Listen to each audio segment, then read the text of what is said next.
Jaya Radha Madhava Kunja Bihari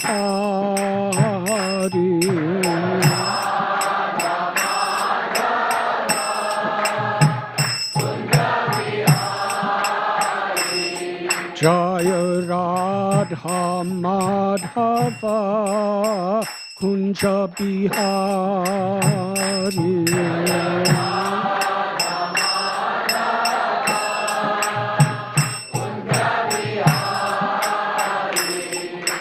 Gopi Jana Vallabha Girivaradhari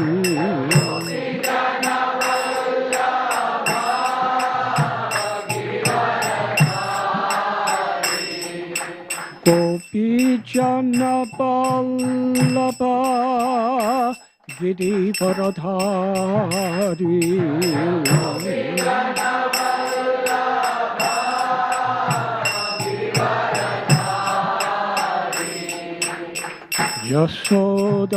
Yashodanandana Brajajana Ranjana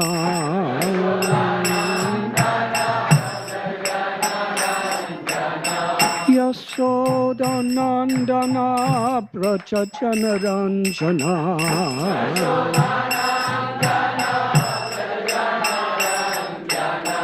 Jamuna Tira Panachari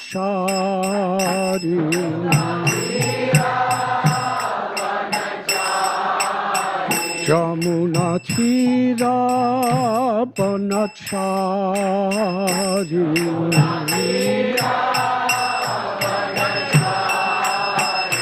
Jaya Radha Madhava Kunja Bihari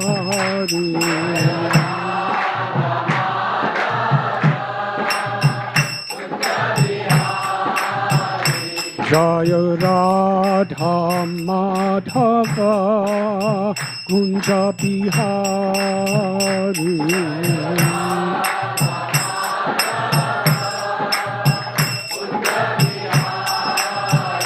Jaya Gopi Jana Vallabha Girivaradhari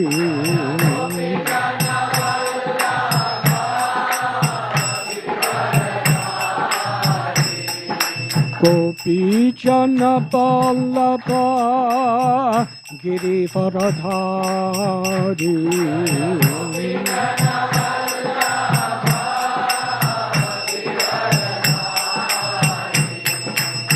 Yashodanandana Brajajana Ranjana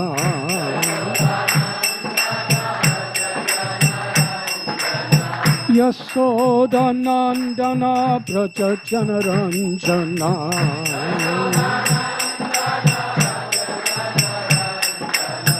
Yashodanandana Brajajana Ranjana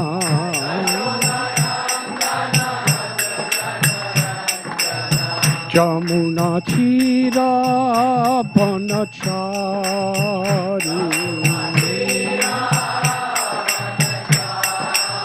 Jamuna Tira Panachari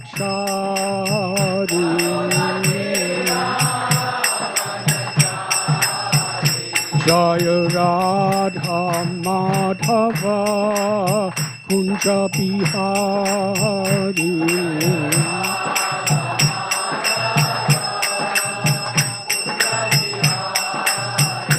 Jaya Radha Madhava Kunja Bihari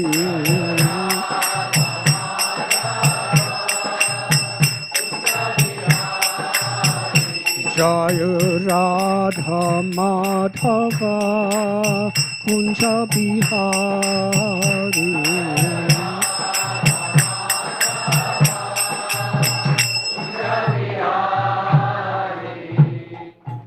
Jai Om Vishnupad Paramhansa Parivrajagacharya Astotarasta Sri Srimad Srila A.C. Bhaktivedanta Swami Prabhupada Ki Jai ISKCON founder Acharya Srila Prabhupada Ki Jai Jayom Vishnupad Paramhansa Parivrajakacharsha Astotra Sata Sri Srimad Srila Bhakti Siddhanta Saraswati Thakur Prabhupada Ki Jai.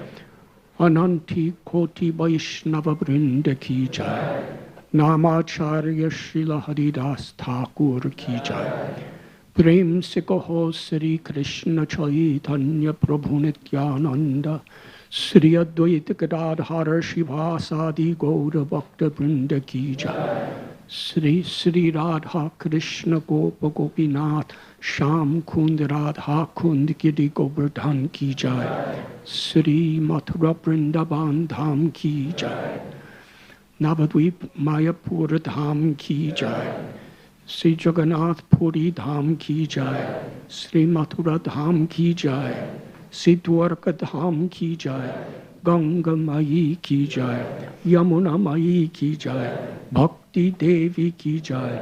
Tulasi Devi Ki Jai. Samaveda Bhakta Brinda Ki Jai. Gauda Premanandi. All glories to the assembled devotees. All glories to the assembled devotees. All glories to the assembled devotees. All glories to Sri Guru and Sri Gauranga.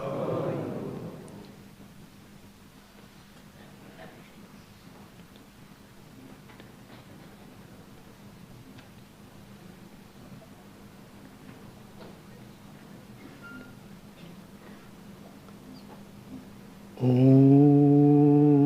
Namo Bhagavate Vasudevaya.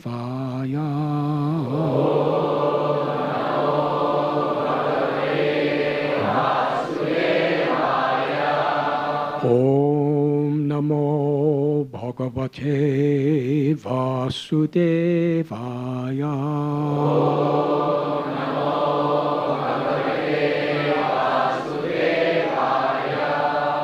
Om Namo Bhagavate Vasudevaya.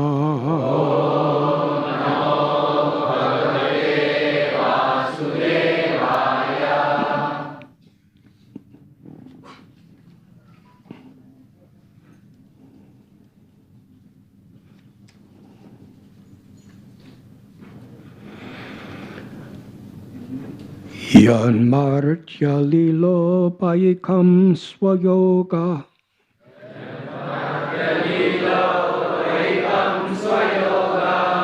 Maya balam darshayata grihitam.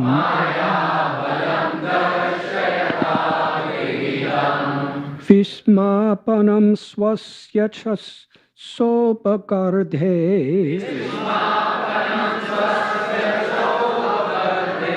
Param padam bhushana bhusanangam. Yanmartya lilo payikam swayoga.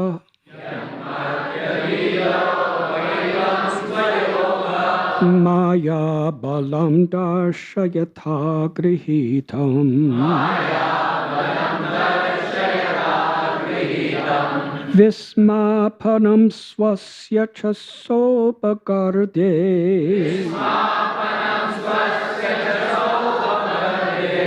Param padam bhushana bhusanangam. Yanmartya lilo payikam swayoga.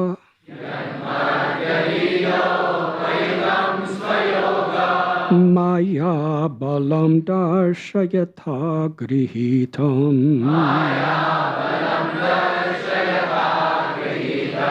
Visampanam swasya chasopakarde.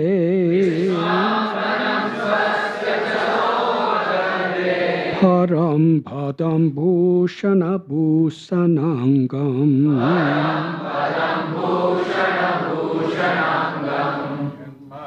Lilo paikam swayoga.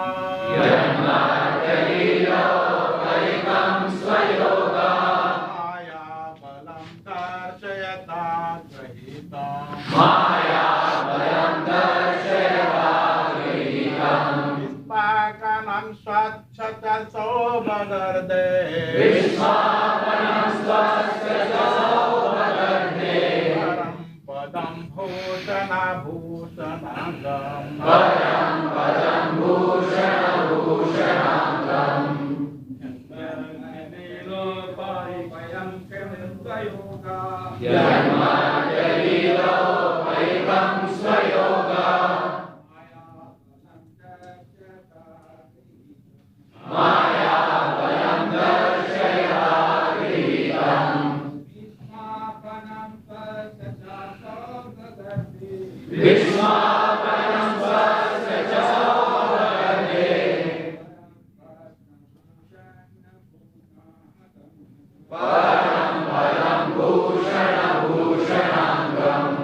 Ladies,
Yat, his eternal form, which Maurtya, mortal world, Lila Upayakam, just suitable for the pastimes. Swayogamaya Balam, potency of the internal energy. Dashyata, for manifestation. Grihitam, discovered. Vismapanam, wonderful. Swasya, of his own. Cha, and Sobhagarathe, of the opulent. Param, supreme. Padam, ultimate stand. Bhushana, ornament. Bhushana Angam, of the ornaments. The Lord appeared in the mortal world by his internal potency, Yogamaya. He came in his eternal form, which is just suitable for his pastimes. These pastimes were wonderful for everyone, even for those proud of their opulence, including the Lord himself in his form as the Lord of Vaikuntha. Thus his, Sri Krishna's, transcendental body is the ornament of all ornaments. Is everyone Hearing? Haribol means yes? Okay. In our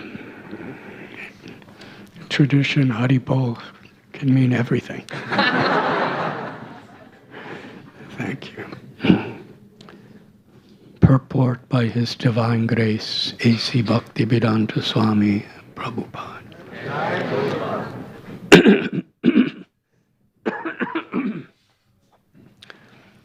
In conformity with the Vedic hymns, Nityo Nityanam Chaitanas Chaitananam, the personality of Godhead is more excellent than all other living beings within all the universes in the material world. He is the chief of all living entities. No one can surpass him or be equal to him in wealth, strength, fame, beauty, knowledge, or renunciation. When Lord Krishna was within this universe, he seemed to be a human being because he appeared in a manner just suitable for his pastimes in the mortal world. He did not appear in human society in his Vaikuntha feature with 4 hands, because that would not have been suitable for his pastimes.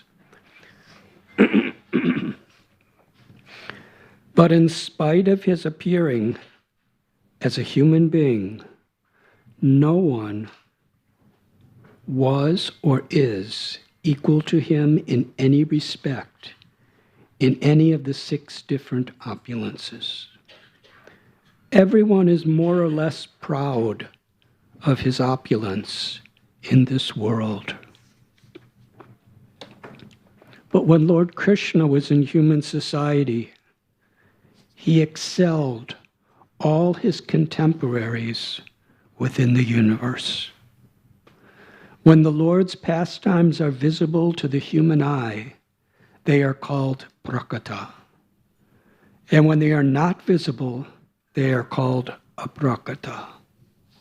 In fact, the Lord's pastimes never stop, just as the sun never leaves the sky.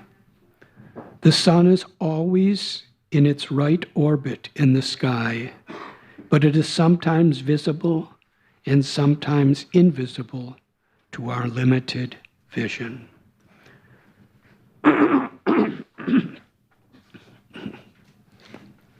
Similarly, the pastimes of the Lord are always current in one universe or another.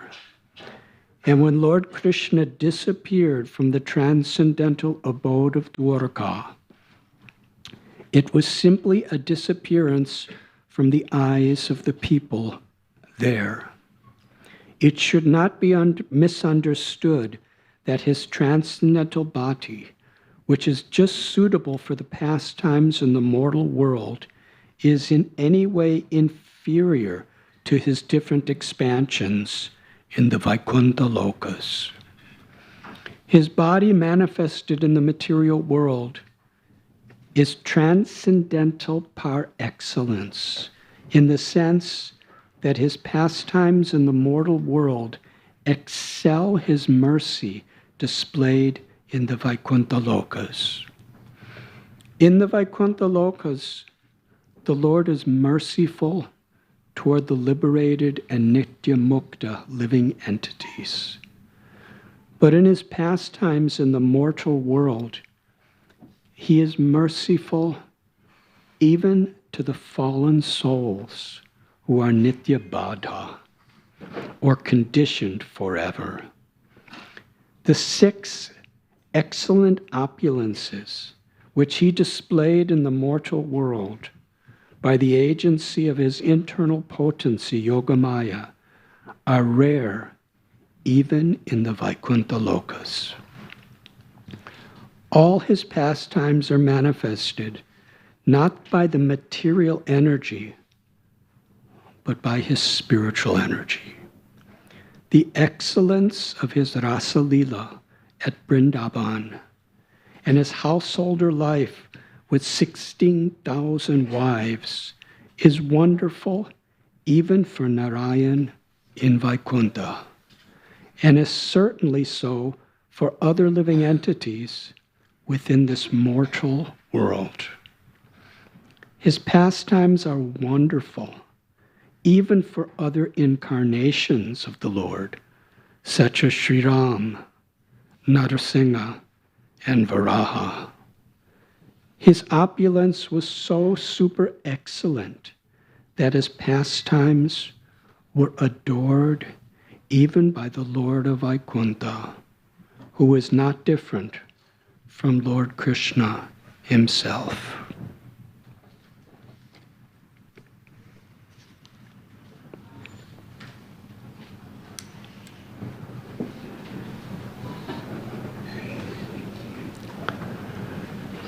Om Agyantamidandasya Jnananjanat Shalakaya Chakshurun Milidam Jena Tasmai Sri Gurave Namaha Sri Chaitanya Manobhishtam Stapitam Yena Bhutale Swayam Rupa Kadamayam Dadati Swapadantikam Pandeham Sri Guru Sri Jutapatakamalam Sri Gurun Vaishnavamscha Sri Rupam Sagrajatam Sahagana Raghunathan Vidam Tam Sajivam Sadvaitam Savadutam Parijana Sahitam Krishna Chaitanya Devam Sri Radha Krishna Padan Sahagana Lalita Sri Vishakan Vidamscha He Krishna Karuna Sindhu Dina Bandhu Jagatpate Gopesha Gopika Kanta Radha Kanta Namostate Tapta Kanchana Gaurangi Radhe Vrindavaneshwari Vrishabhanu Sute Devi Pranamami Haripriye Vancha Kalpatarubhyascha Kripa Sindhubhya Evacha Patitanam Bhavanebhyo Vaishnavebhyo Namo Namaha Sri Krishna Chaitanya Prabhu Nityananda Sri Advaita Gadadhar Sri Vasadi Gaura Bhakta Vrinda Hare Krishna Krishna Krishna Hare Hare Hare Rama Rama Rama Hare Hare Hare Krishna Krishna Krishna Hare Hare Hare Rama Rama Rama Hare Hare Hare Krishna Krishna Krishna Hare Hare Hare Rama Rama Rama Hare Hare.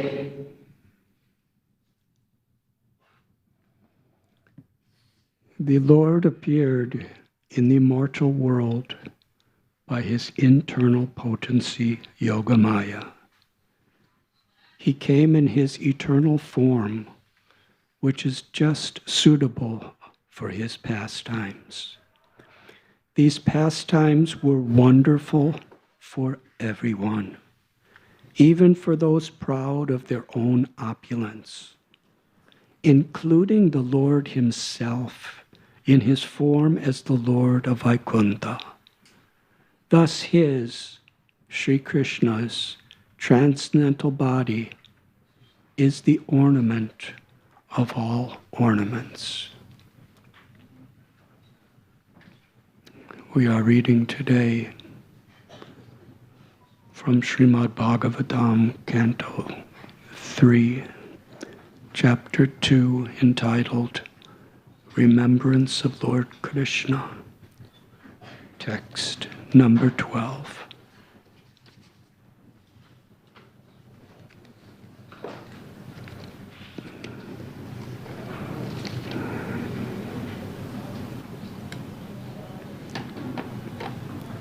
Jai Shri Krishna.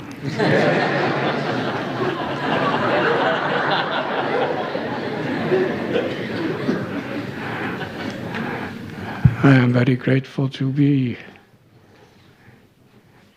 experiencing a dream come true in my heart. To be with each and every one of you at the lotus feet of Sri Sri Radha Gopinath, in the supreme abode of their temple, on this most holy ceremony of Janmastami.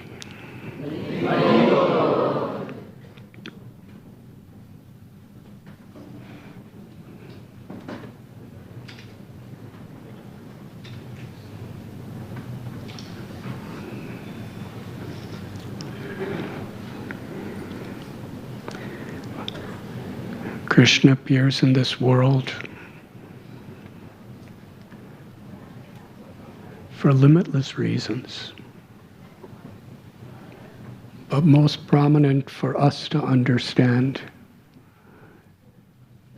is by his truly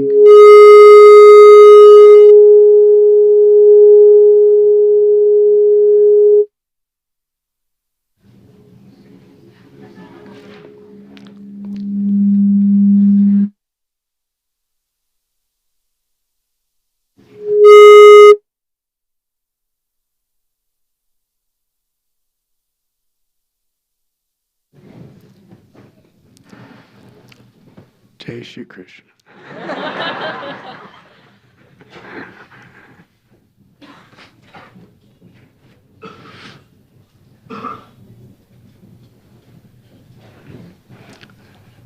His mercy upon his eternal sons and daughters who are suffering the repetition of birth, death, old age, and disease in this material world.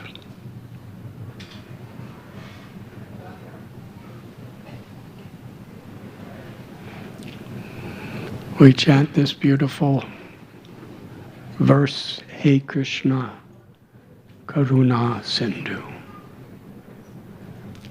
Krishna is an ocean of compassion. Why is his karuna, his compassion, compared to an ocean?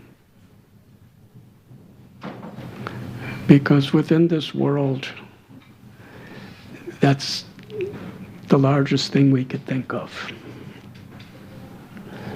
Oceans take up most of the space of this planet. There's nothing deeper in this world. But yet, the ocean of Krishna is infinite.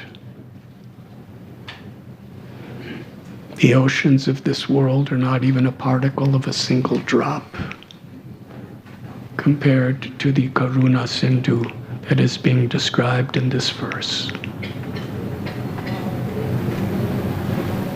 Yada yada hi dharmasya glanir bhavati bharata abhyutanam dharmani. Krishna appears in this world again and again out of his causeless mercy to remind us of who we truly are, to reestablish the principles of religion, to annihilate ignorance, and ultimately to perform wonderful pastimes and speak wonderful teachings which will attract our hearts from all of the disturbances, distractions, and obstacles of material existence.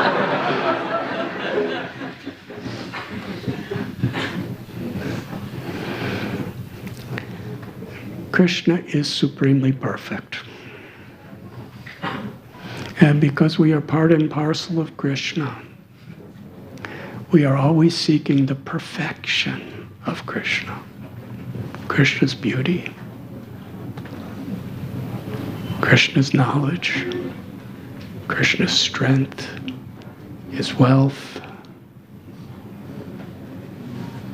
Krishna's renunciation. Everything in relation to Krishna is infinite and the perfection of perfections. But forgetting Krishna and thinking that we're this material body, and due to the false ego, misconceiving Janasya mohoya mahamameti. I am this body, and those things in relation to the body are mine. We're seeking perfection in our own abilities, in our own intelligence, in our own fame, knowledge, strength, beauty, wealth, renunciation. We're seeking perfections in the limited, insignificant, temporary pleasures of this world. Why? We chant Krishna's name, Rama, because Krishna is the reservoir of all pleasure. Perfection is in every moment available when, with love in our hearts, we realize the presence of Krishna everywhere.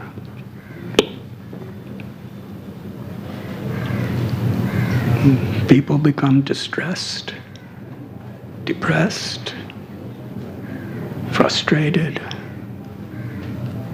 People become miserable because the things and the people and the attributes of our own selves, we always disappoint because we're so far from perfection. But still, it's the nature of the soul to be seeking perfection. And it's so deeply ingrained within our minds, our hearts, and our lives.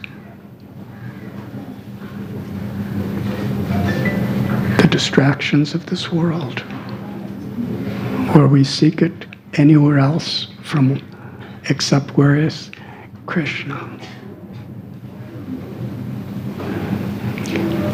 And when we misconceive that either in what we have or what we can do or those around us, when we misconceive that there is some perfection there, then we become arrogant. But the problem with that arrogance is it cannot satisfy the heart. The type of satisfaction that false pride gives to the mind actually agitates it.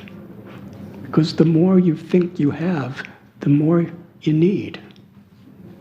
And the more we're vulnerable to be very insecure, because there are powers beyond our own at any moment that could take away what we think we have. And the power of time will inevitably destroy everything we have. So this illusory idea of happiness by trying to be great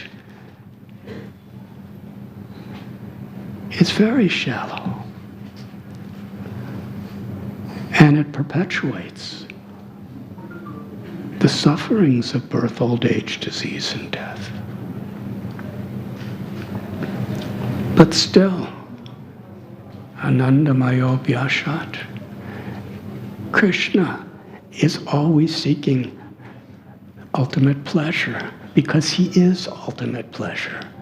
He's giving that pleasure and he's receiving that pleasure in the form of the love of his devotees. And who are his devotees? Parts and parcels of himself. Atato Brahma Jigyasa. Human life begins really when we sincerely are searching for this truth. Janmadhyasya yataha. Krishna is the source of everything.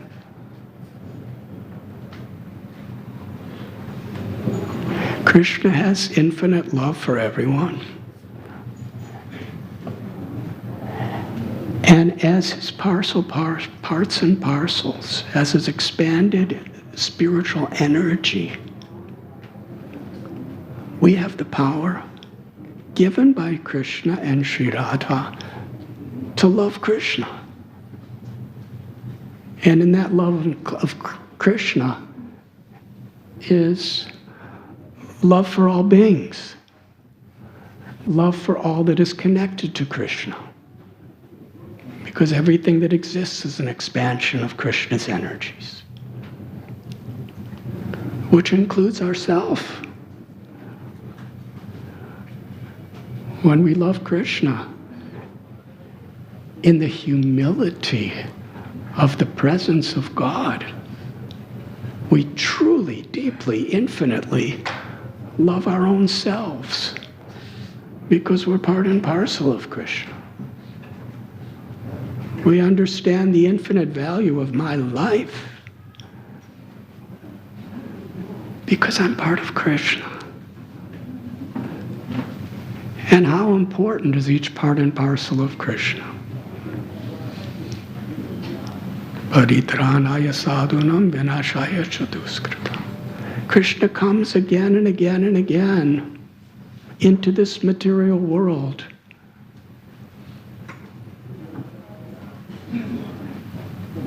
to give us the opportunity to be attracted to his all-attractive, supreme love.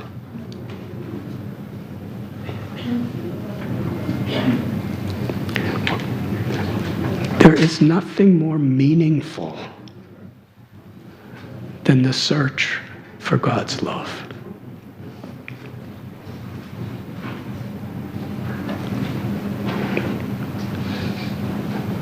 From a psychological perspective,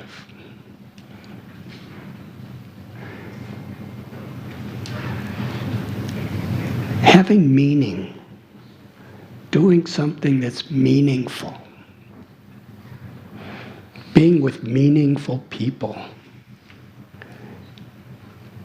give a joyous purpose to our life, even when there's so many storms and sufferings.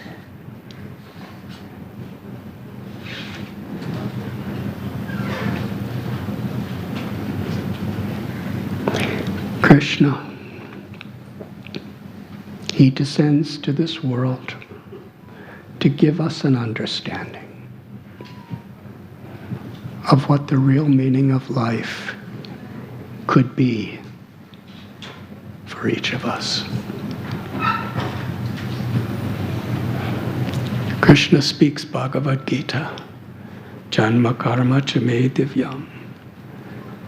One who understands the transcendental nature of my appearance and activities never has to take birth in this material world again, but achieves my abode.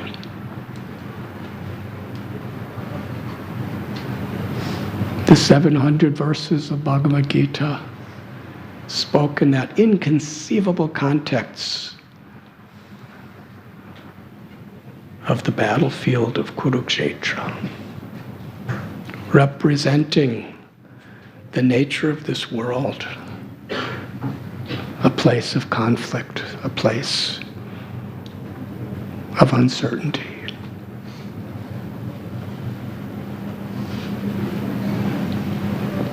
Yes, Krishna tells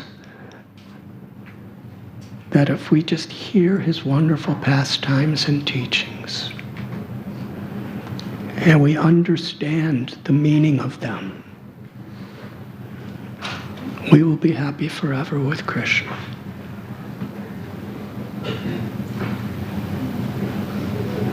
But after Krishna spoke Bhagavad Gita to Arjuna, it's not that Arjuna just became like this.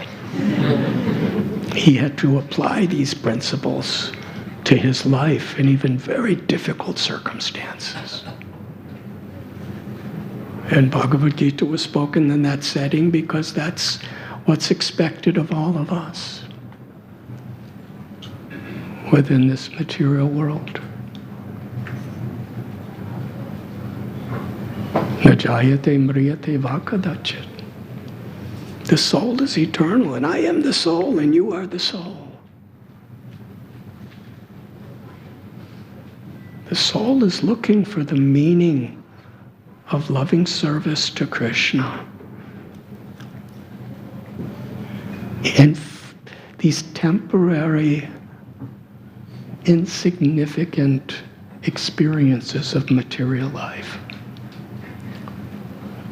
Therefore, essentially, material life is meaningless.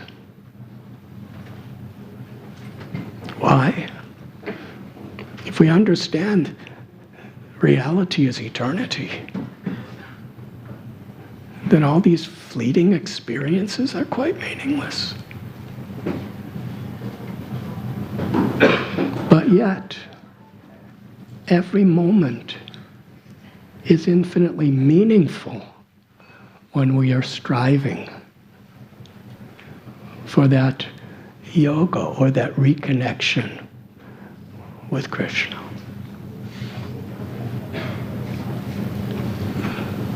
And the association of devotees and the sincere attempt to practice our spiritual practice, sadhana, we can remember and be empowered with the strength to carry on. And actually, the way Krishna appeared in this world was very much a lesson of how Krishna will appear within all of our hearts.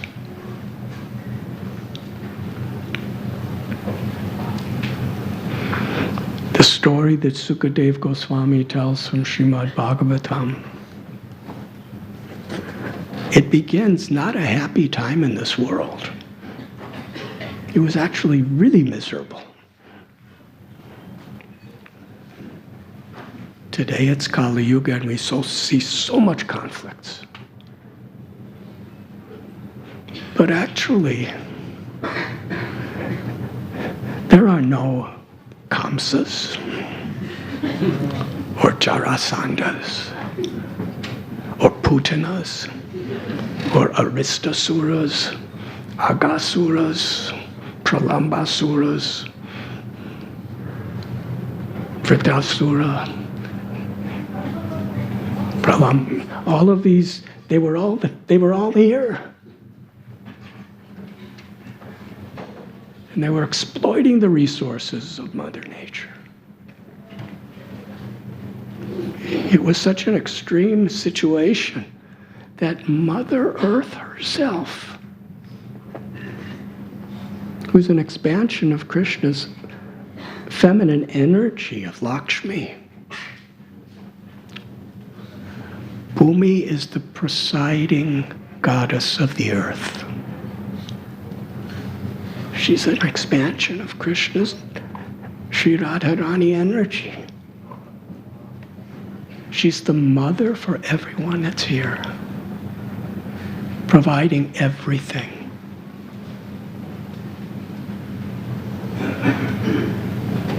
We know a mother's love.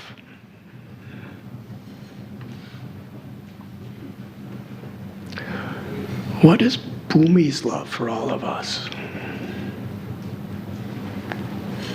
We're all her family. Now, sometimes we think that there's a big family, we can't pay enough attention to each child. Yes? But however many people are on the earth, still, does anybody not have a place to step on?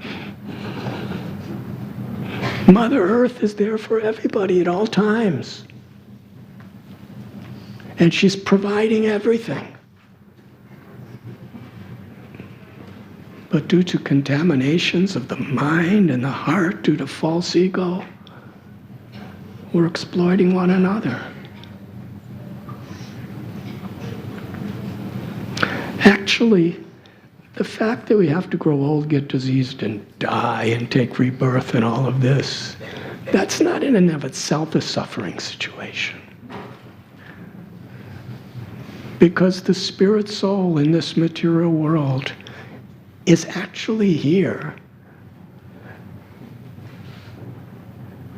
on a very external level to try to enjoy separate from God. And that's where all suffering comes from. But in the internal level, because Krishna loves everyone, aham bija pratapita, it's a place where we can seek shelter of the Lord and realize that Krishna is the only shelter. Daivi he shagunamai mama maya duradya.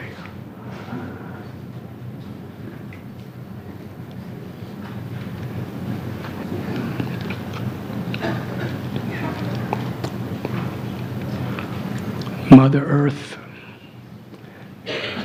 seeing the exploitation, seeing the greed, and seeing the suffering and imminent sufferings of the living beings on her planet, with a very broken heart, she took the form of a helpless cow, knowing that cows are always to be protected. And she approached Lord Brahma. He's the guru and Lord of the entire universe. There's a certain hierarchy. Bhumi is the presiding deity of this planet, and Brahma is the presiding personality of the universe.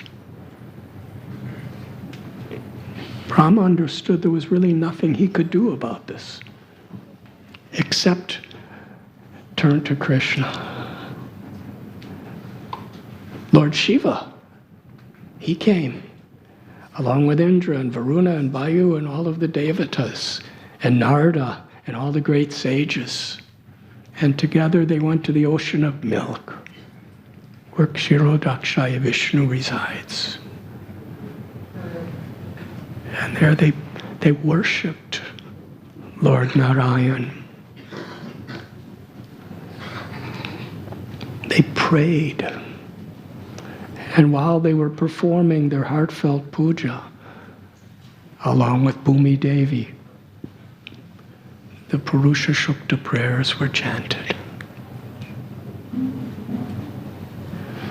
Now it seemed nothing was happening. We can't always understand Krishna's presence with our material senses. Actually, Krishna as Paramatma is hearing everything we say, seeing everything we do, and feeling everything we feel.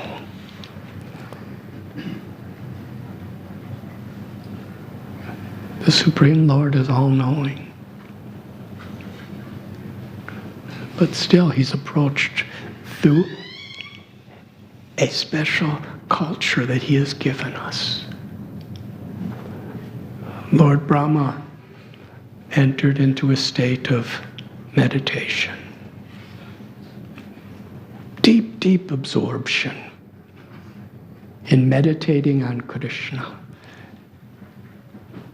praying to Krishna, surrendering, seeking shelter of Krishna. And Brahma didn't see anything at that time, but he heard, reverberating in the sky, the voice of Lord Narayan. No one else could hear. All the demigods and all the sages were there in a desperate condition. Still they couldn't hear. It is described that Brahma heard this voice in a state of samadhi, total absorption in Krishna. Sometimes, due to the way things are presented in this world, we think samadhi means sitting in a lotus posture without moving and being absorbed in a meditation. Samadhi means completely absorbed in remembering God. Patanjali says, Samadhi siddhir ishvara pranidhanat. That the perfection of samadhi is to surrender to the Supreme Lord, Ishvara. Now, Sri Chaitanya Mahaprabhu and Nityananda Prabhu, when they were in the ultimate samadhi. Sri Chaitanya Mahaprabhu, when he would perform kirtan, there would be mridangas and there would be karatals, and devotees would be chanting, sometimes sweet and soft, sometimes loud. They would be chanting the holy names, and Sri Chaitanya Mahaprabhu was dancing, not sitting in lotus posture with back erect. And tears were pouring from his eyes. That was the ultimate samadhi that this world has ever been exposed to. Srimati Radharani in Vrindavan, her samadhi is in serving. In Kurukshetra, Srimati Radharani in the Ratha Yatra Lila that we read of in Sri Chaitanya Charitamrita, she prayed to Lord Krishna, Jagannath, that after you left Vrindavan, you sent Uddhava to tell us to meditate on you.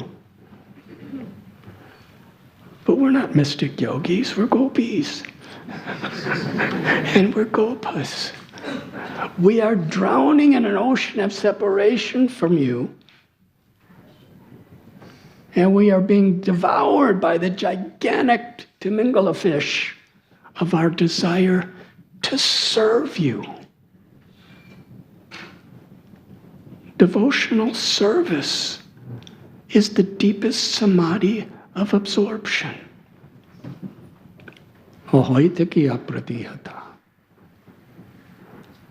Serving with no selfish motivation. There is the samadhi of shanti or peace, and there is the samadhi of prema or love.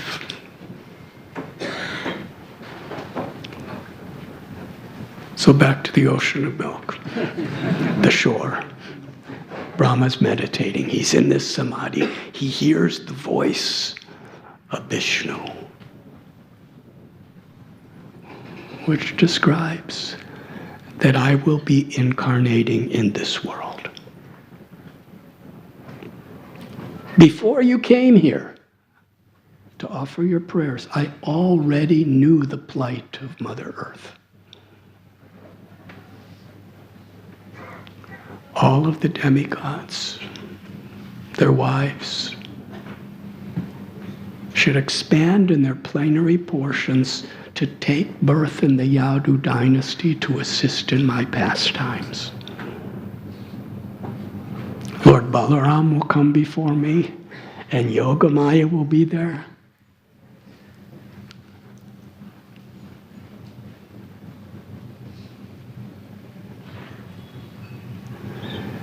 Lord Brahma related this to all the sages and demigods. And Srila Prabhupada and all of our great acharyas described this as the idea of Guru Parampara. That the supreme eternal knowledge, which is ultimately inherent within our own hearts, when we are disconnected from it, Krishna speaks through the great gurus of our parampara.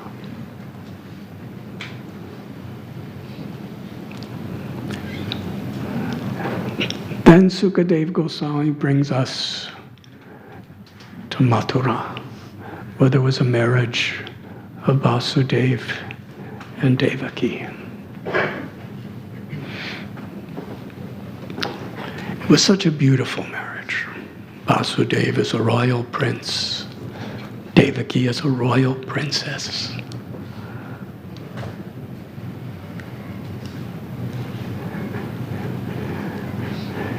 After all the ceremonies were performed with great pomp, opulence, precision, procedures, Kamsa, who was Devaki's cousin brother, out of affection, he volunteered, "I will bring you to Vasudeva's home. Let me drive your chariot." This was really like an honor, to have such a person like Kamsa being your driver. So, because Kamsa was so powerful and so influential, not only out of affection, but he was honoring Vasudeva and Devaki in front of everyone.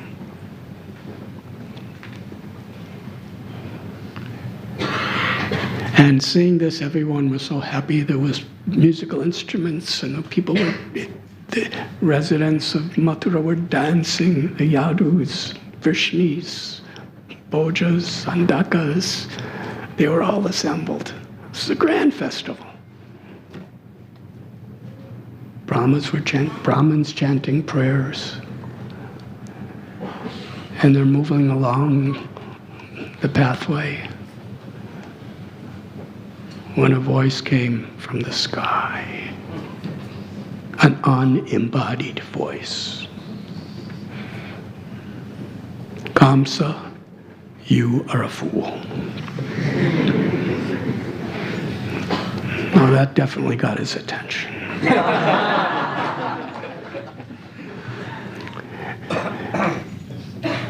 And it was very humbling, because if anyone in this world called him a fool, he would immediately punish them or kill them. But he didn't know who was saying it.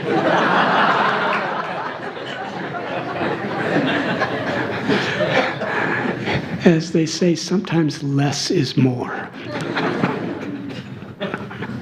It was really humbling, because somebody's insulting him terribly and he doesn't know who it is and he can't find them. "The 8th child of your sister will kill you."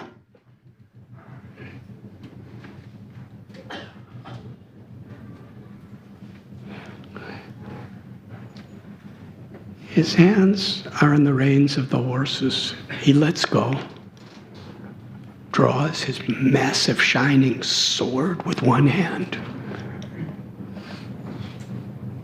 grabs his sister Devaki's hair with the other hand, raises the sword in such wrath. Without consideration, he was about to sever her head. It wasn't a threat. He was in the process.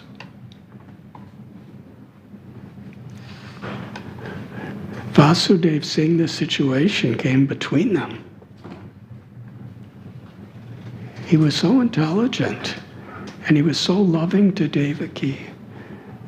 And he understood within his heart, Paramatma was telling him, although he may have not directly been thinking like this, but Krishna was revealing to him that I'm going to take birth as your son. So Vasudeva, he was trying to protect Devaki's life because he loved his wife dearly and was trying to protect her. But he was also trying to protect the mission of the Lord. He praised Kamsa, saying how noble and heroic and pious and everything he was. And described transcendental knowledge. That we're not this body, we're the eternal soul. And the body's going to die. It's inevitable. Everyone has to die. And everyone has to change bodies. Just like a traveler, he gives an example, is walking. And every time a person takes a step with one foot, he lifts his foot from the earth in the process of taking another step. So we put our foot down, and then inevitably we have to lift it up and leave that place and put it in another place.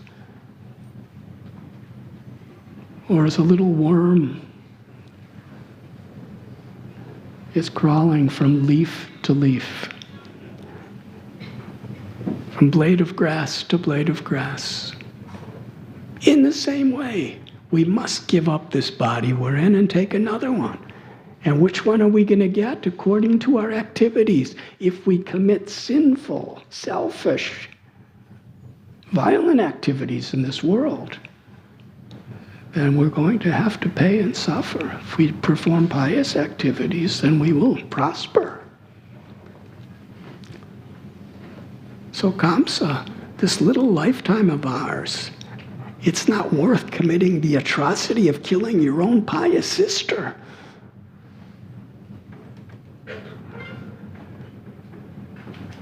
What type of example are you leading? But Kamsa could not hear philosophy. He was obsessed with his own egoistic conceptions of his power and his glory.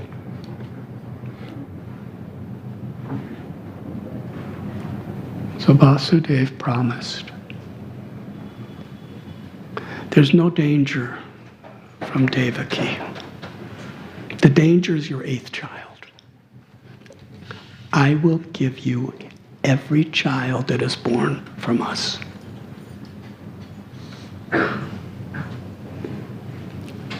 Kamsa understood the value that Vasudeva put on his word. He was so honorable that Kamsa had no doubt that Vasudeva would sacrifice everything to keep his word of honor. So Kamsa let them go. After some time, a child was born. They named him Kirtiman. And Vasudeva brought the baby to Kamsa. Kamsa was overwhelmed. How could a person be of such honor? I have no fear of this child. It's the eighth child. You may take him home.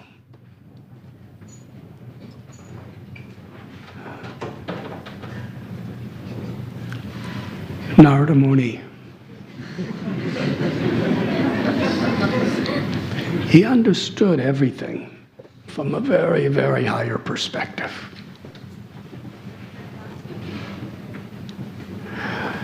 It is said that it's very difficult to understand the mind of a Vaishnava. Sometimes Vaishnavas just see a bigger picture than we do. We're seeing a certain situation, and great Vaishnavas are seeing whole nother dimension of how it's included. This little situation that's going on right now is part and parcel of a whole bigger situation. And if we don't understand that relationship, then trying to do good now could actually be doing something terrible for the future. And something that could be apparently terrible now could actually be very good. Of course, we can't imitate Narada Muni. But Narada Muni, he told Kamsa, I was traveling and I came upon this scene where Mother Earth and Brahma and all the demigods were praying, and Lord Vishnu told them, because Narada was there. Vishnu told them that all demigods, you should take birth in the Yadu dynasty because I am coming to annihilate all of these asuras. Essentially, Narada Muni told Kamsa, Krishna is going to incarnate to kill you and all those who are affiliated with you. And not only that, your bitter enemies, the demigods, they're already taking birth in the Yadu dynasty to kill you. And not only that, in your last life, your name was Kalanemi, and Vishnu killed you. And now you've taken birth as Kamsa, and Krishna is going to take birth to kill you again. Narada Muni I'm just passing on the information. Now you do as you like. Narada Muni Bhajayi Vinayadika Ramana Name. And then he departed. Actually, Kamsa greeted him and honored him, and because Kamsa, from the perspective of his own religion, he was apparently a very cultured person who followed certain etiquettes, but who was very motivated. It was just, his religion was just another aspect of his false ego.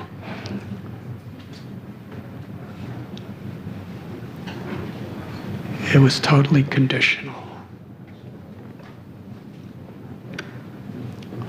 And meanwhile, Kamsa's friends, his associates who were powerful soldiers and ministers and warriors, they were very much corrupting Kamsa, more than he already was. So he arrested Vasudeva and Devaki. He killed the baby. And he put his sister and brother-in-law in chains in a prison house.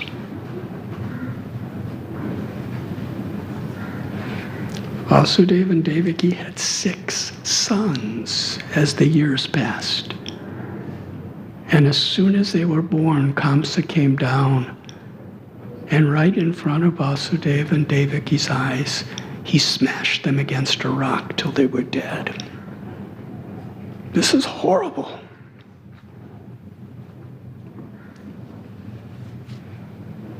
How could we even conceive of this? And why would Narada Muni inspire this? Because he's all merciful. Narada Muni understood the larger picture. One great danger is to think we understand the larger picture, but actually don't. That's called mental speculation. But Narada Muni was speaking with realization. He was there.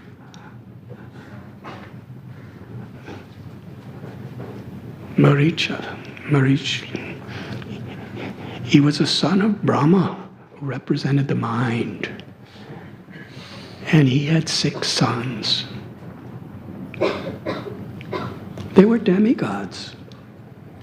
Very, very great personalities.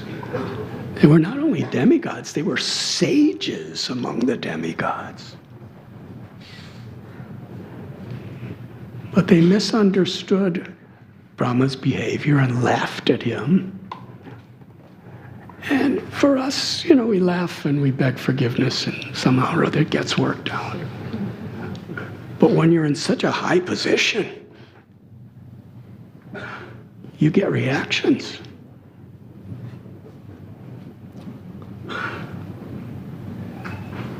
So due to their offense, they had to take birth eventually as these 6 children and be killed by their own Kamsa.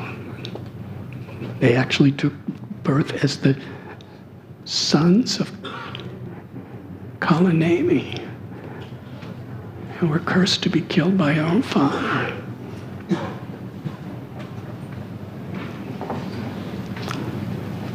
So Narada Muni understood each one of them, they got to live in Devaki's womb for 9 months.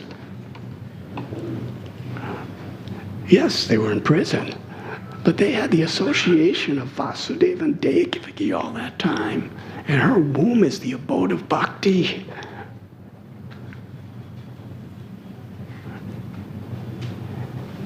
And they were going to be liberated from that curse.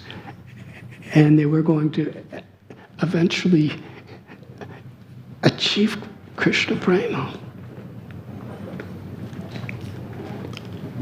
So Narada Muni was thinking, I must accelerate Krishna's appearance, and in the meanwhile, these children will be liberated.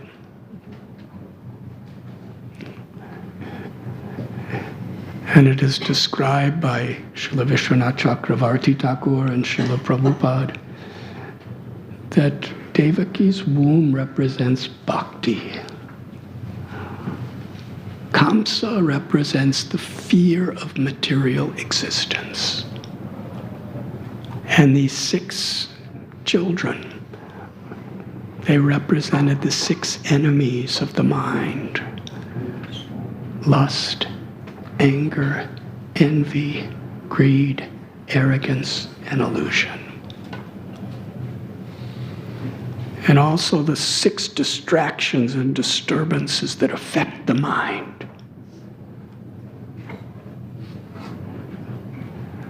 Which are the objects of the 6 senses, the 5 senses and the mind. So when these enemies are removed, then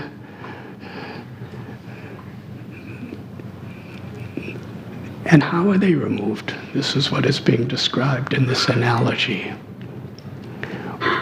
When a devotee, like Devaki, when she fears Kamsa, she takes shelter of Krishna at bhakti, and that is the means by which they are removed. And then Krishna sent Ananta, the expansion of Balaram, to appear in Devaki's womb. He came, as we were speaking a few days ago on Balaram Jayanti, he came to prepare Devaki's womb in such a way. He filled it with so much love and so much seva to make it an irresistible place for Krishna to come, to take shelter.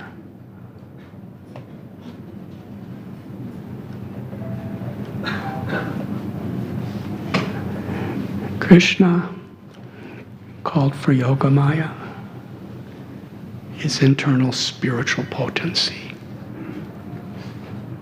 and told her to transfer Balaram from the womb of Devaki to the womb of Rohini, who was also a wife of Vasudeva, who was pregnant. and who Vasudeva sent to Mahaban Gokul to be in the shelter of Nanda and Yashoda. And then for her to become the daughter of Yashoda.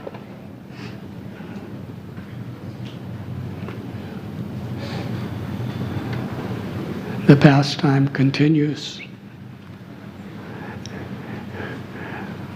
When there was no child in Devaki, Kamsa and everyone interpreted it as a miscarriage. At that time, Krishna appeared in the core of the heart of Vasudeva. And even though they were living in the prison, Vasudeva, he became effulgent with his love for Krishna, with the presence of Krishna in his mind and his heart. And just as the sun transfers its shine on the rising moon in the horizon, from the heart of Vasudeva, Krishna was transferred to the heart of Devaki. And she became filled with love and effulgence. She was so happy. Kamsa didn't know what to do. He was just waiting. This is definitely the child. Waiting to kill it. The demigods offered beautiful prayers to Krishna within the womb of Devaki. And on this day, Janmastami, when all the constellations were in a perfect setting throughout the universe, suddenly everything became auspicious on the whole planet. Transparent waters were flowing, flowers and fruits were blooming, fields were sprouting, Brahman's fires were illuminating the atmosphere. Everything within the world was perfectly auspicious and beautiful. It was midnight. And from Devaki's heart, the Supreme Personality of Godhead, he didn't take birth. He was not conceived through any type of physical activity, as we explained.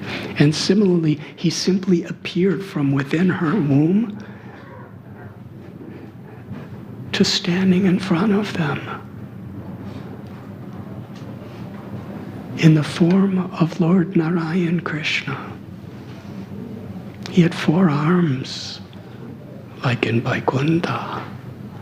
He was fully dressed and ornamented. He illuminated the darkness. Vasudeva and Devaki, all alone in their prison cell, nobody else was looking. They surrendered their hearts, they bowed down and offered beautiful prayers, knowing that he is the supreme absolute truth, who out of his causeless mercy has descended into this world. But still in their motherly and fatherly affection, even though they knew he was God, because they had the bhava of a mother and father, they wanted to protect him, not just out of sentiment, but with a real feel of need. Kamsa's already killed our children. Now Vasudeva and Devaki, they loved their 6 children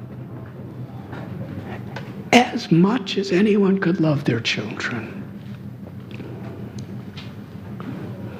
But for a higher cause of Krishna's delivering all living beings, they were willing to endure the suffering and heartbreak.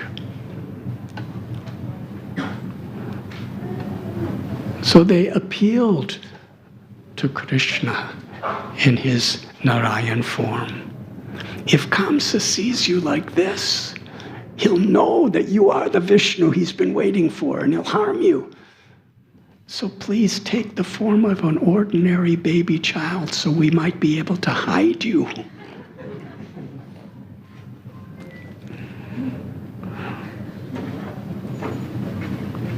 Krishna explained to them that in your previous birth as Sutapa and Prishni, you performed tapasya for a long, long time. And I appeared to you. And I asked any benediction. And you did not want heavenly desire, heavenly pleasures. You did not want liberation. You only wanted me to be your child. So I became your child, Prishnigarbha. And then you became Aditi and Kashyapa, and I became your child as Vamanadeva. And now you have become Vasudeva and Devaki, and I am your child again.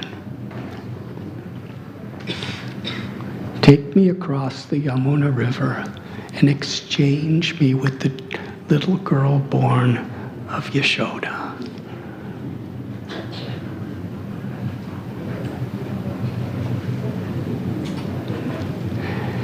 And I'm not going to go into details of this, but our beloved acharyas, Srila Prabhupada, Srila Vishwanath Chakravarti Thakur, Jiva Goswami, they describe from various scriptures and with incredible realizations. Simultaneously, Krishna took birth from Yashoda's womb.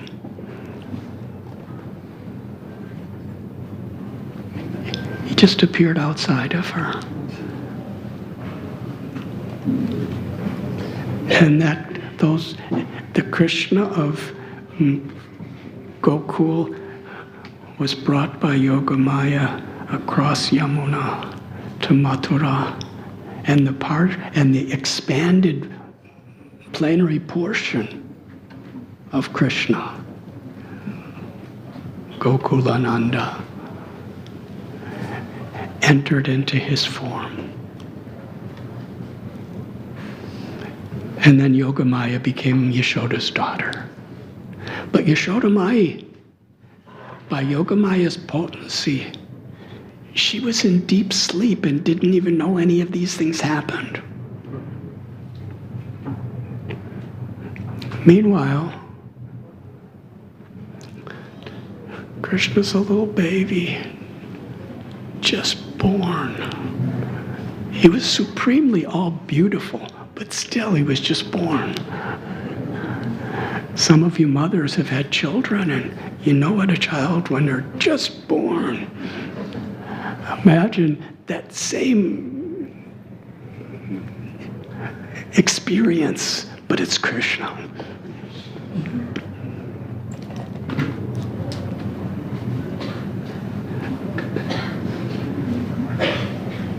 Mystically, the chains of Vasudeva came off.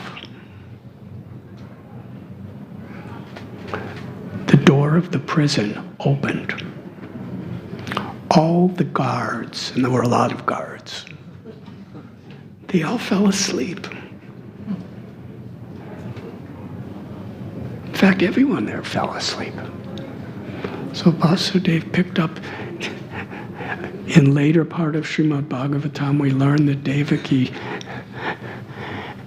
after all of this hardship, 6 children killed, what appeared to her to be a miscarriage, and finally she has a son, and he completely attracts her heart. He's Krishna, the love of a mother for Krishna. And he's only with her for a few minutes, and is going to be taken away by Krishna's will.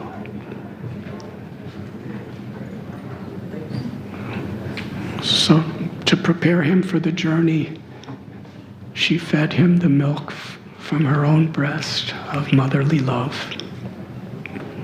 And Vasudeva, he went outside with little baby Gopal in his arms.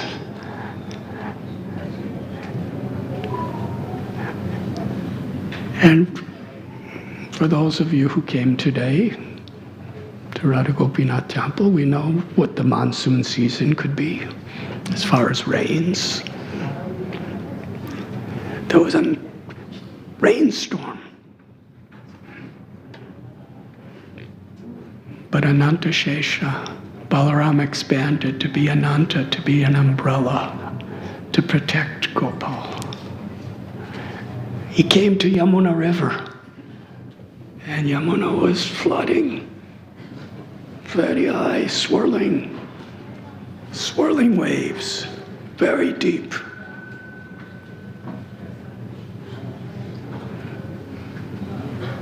But Yamuna Mai, in the service of Gopal, miraculously went down to just the height of Vasudeva's chest.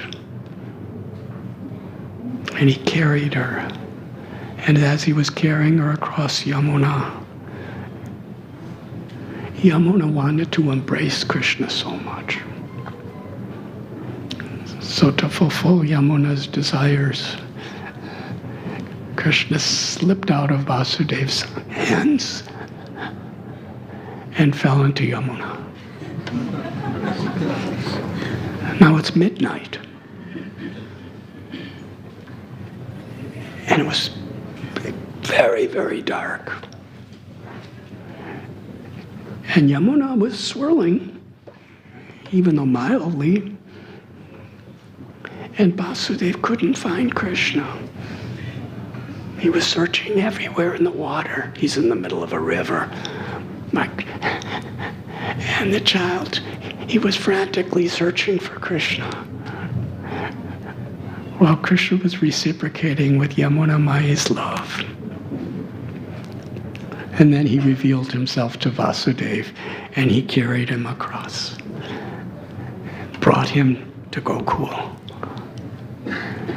And there, at the place where Yashoda Mai had just had her 2 children, he came to the bed, and the little baby girl, Yogamaya, was laying there next to Yashoda, and Yashoda was soundly sleeping. Vasudeva, he exchanged the children. Now, the great commentators of Srimad Bhagavatam, they ask a simple question. Is this a moral thing to do?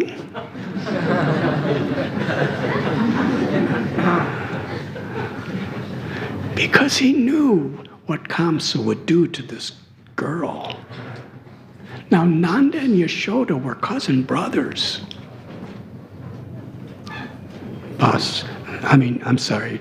Nanda and Vasudeva. Vasudeva was the son of Surasena, and Nanda Maharaja was the son of Parjanya. Parjanya and Surasena were both sons of Devamida, who was a great Yadu king. So they had the same grandfather. Vasudeva became a prince of the Kshatriya dynasty, and Parjanya became the king of the cowherd devotees of the Vaishya community. So they were the very, very best loving friends, and they were brothers, Vasudeva and Nanda Maharaj. Why would Vasudeva take his child? Because he wasn't aware about this Yoga Maya switch.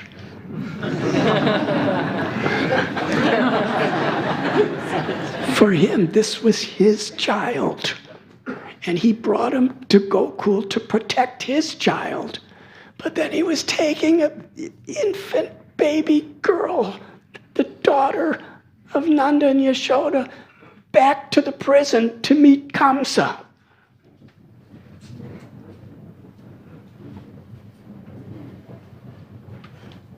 Why? And another thing is for all these other 6 children who Vasudeva loved so much, he gave them all to Kamsa to keep his word. Now he's really breaking his word. He's hiding a child and replacing it with someone else's child.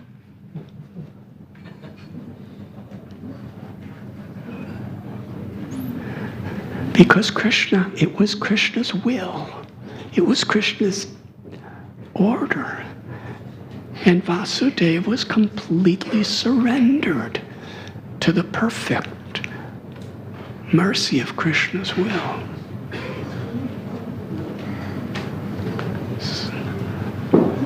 So he brought little baby Yogamaya back across the river, came back into the prison cell.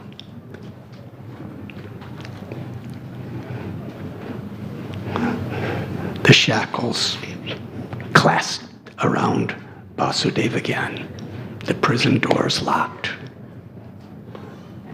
And little Yogamaya cried.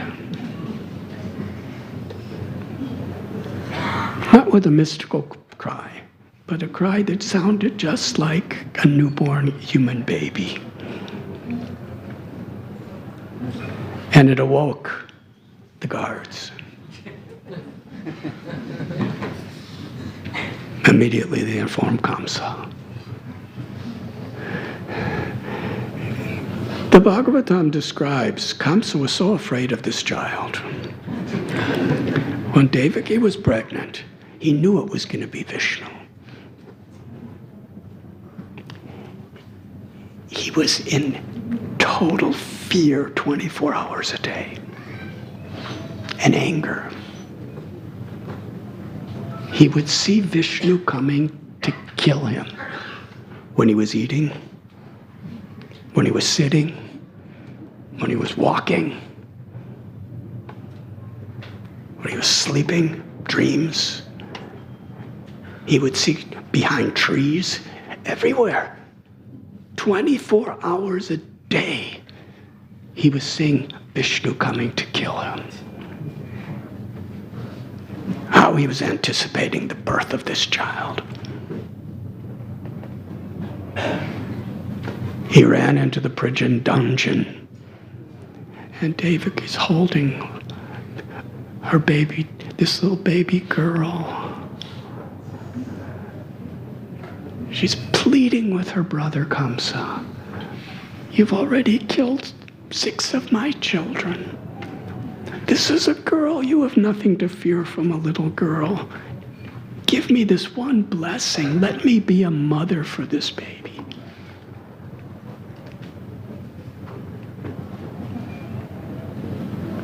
Kamsa pulled the little baby out of Devaki's arms and lifted her to smash her little fragile body against a slab of stone. It wasn't something for the future. He was in the process of dashing her down. But the little baby, she was now in her form of Mahamaya. Because Yogamaya is never touched by Kamsa. The internal energy is the source of the external energy. She slipped out of Kamsa's hands and entered into the air and manifested the form of Durga,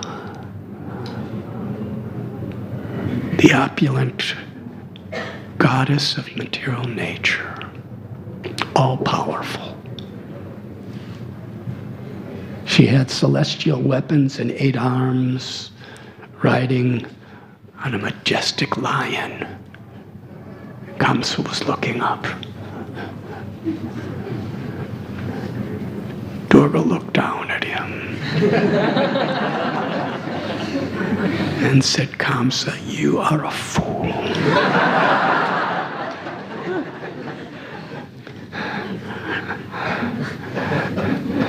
The child who is going to kill you is already born and is somewhere else. Now stop killing innocent children and do not harass your brother and your brother-in-law and sister. And then she disappeared. Now Kamsa has another dimension of Devaki. She just gave birth to Durga.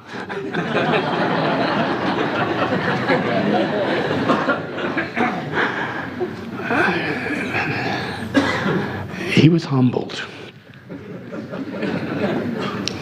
Temporarily.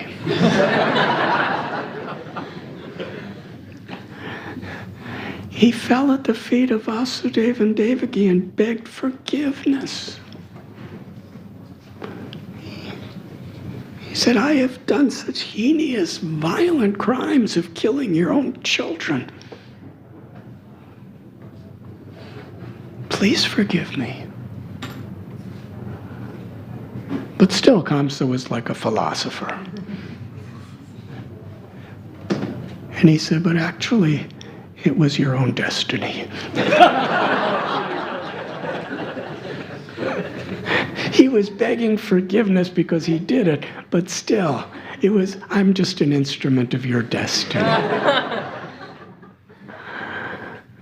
That's a very conditional type of apology. But Vasudeva and Devaki are such Vaishnavas. From the core of their hearts, they forgave him. And then Kamsa set them free. He went back to his ministers and his commanding warriors, and he explained everything that happened. He was really humbled. But it was not Vaishnav humility. It was just the battering of his false ego.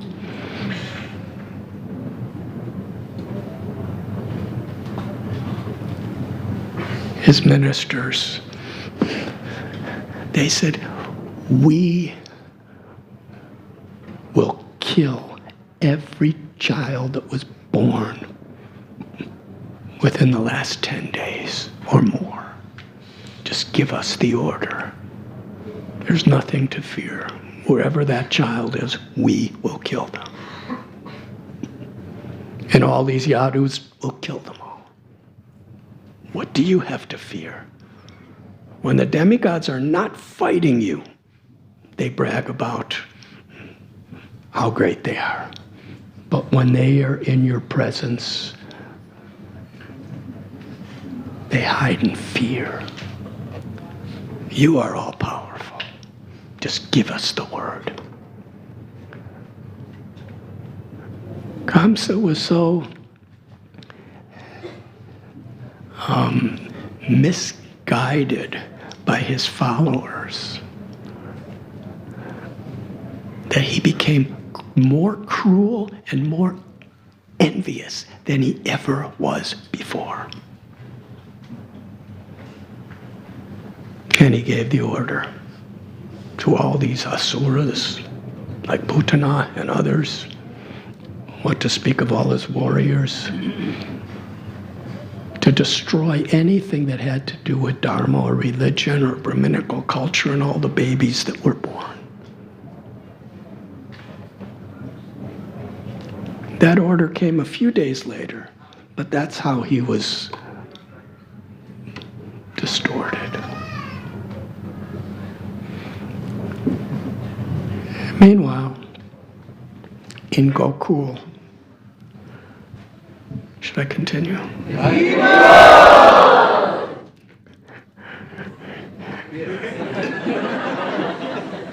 I tried to speak about today, now we're speaking about tomorrow.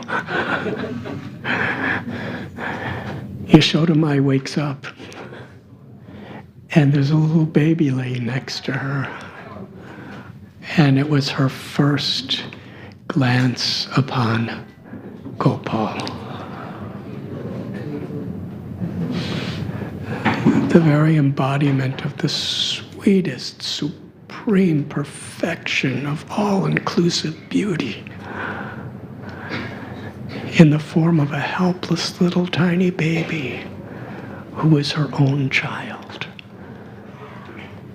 She lifted little baby Gopal and embraced him and gazed in his face as he was drinking the milk of her motherly love. Tears of affection were flowing from her eyes as she unblinkingly beheld and drank in the nectar of Krishna's beauty.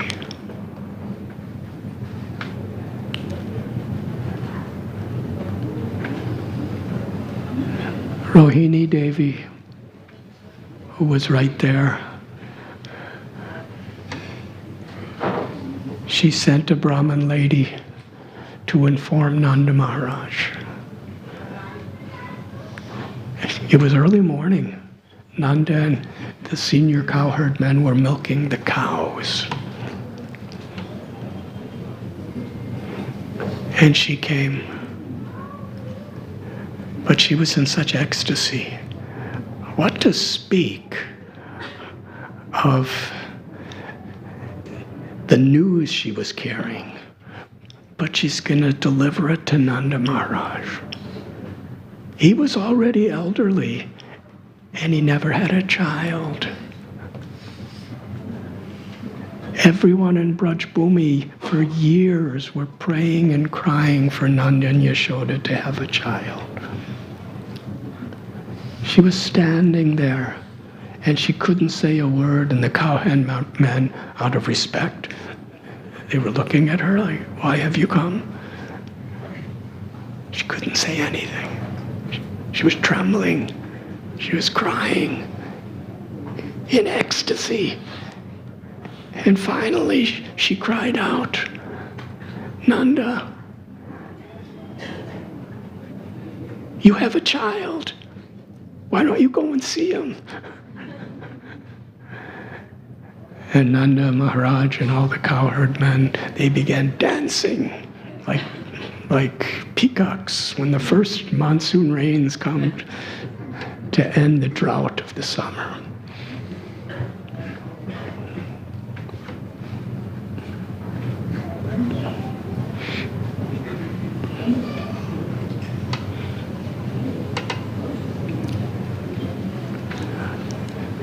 When Nanda Maharaj came to the home, Rohini Devi took the little baby Gopal from the hands of Yashoda and brought him to the arms of Nanda Maharaj.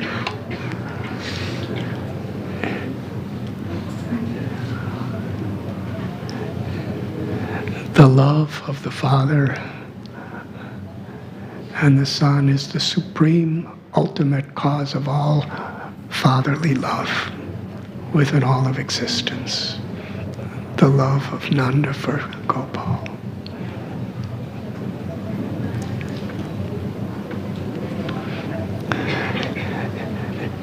Under Nanda Maharaja's direction, there was a great ceremony, Nandotsava, to celebrate Krishna's birth. Like rivers flowing to Krishna's birthplace, the Brijabasis, dressed in their finest garments and ornaments, came to celebrate the birth of Krishna. There were sacred fires, Brahmins chanting hymns and prayers, musical instruments playing. They decorated all the cows with gold and silver and ornaments and beautiful natural colored powders and dyes and oils. So many cows. And they were taking the natural gifts of Vrindavan, ghee and butter and yogurt and milk, and blissfully dancing and singing and crying and ecstasy and splashing it on one another. It's the festival of all festivals.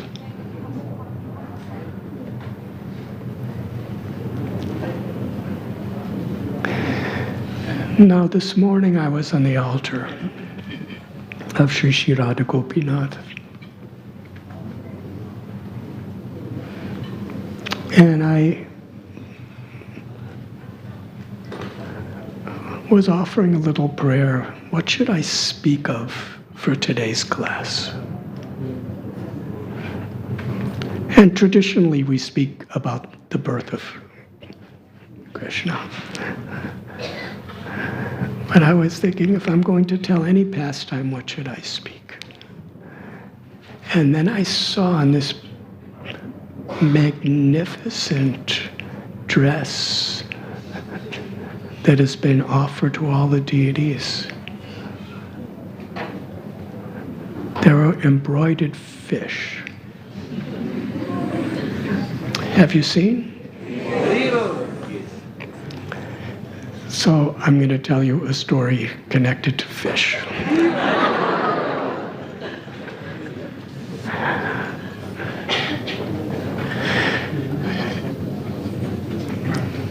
As Uddhava has spoken in this verse in Srila Prabhupada in his purport, Krishna manifested his six opulences in such a way that even Lord Narayan was attracted to see him.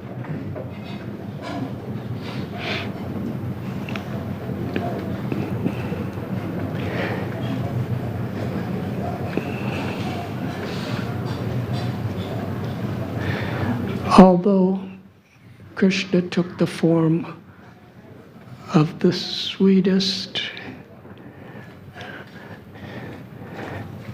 most playful child,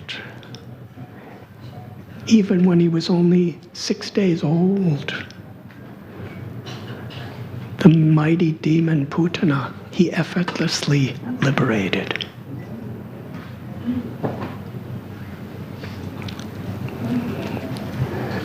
And then we read about all the other asuras during Krishna's pastimes in Vrindavan that Krishna delivered.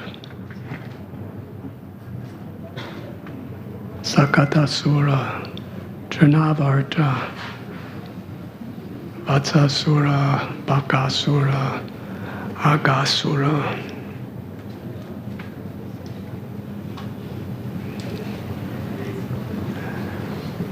It was quite incredible.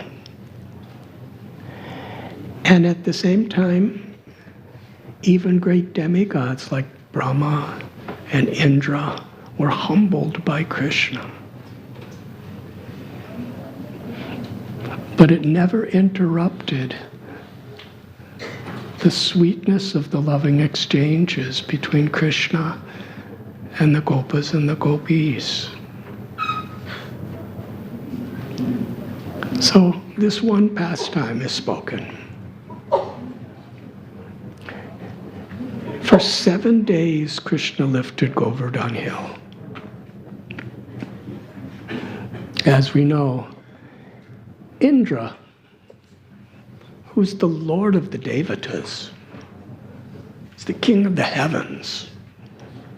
He's like the commander-in-chief of the whole planetary systems of Swargaloka.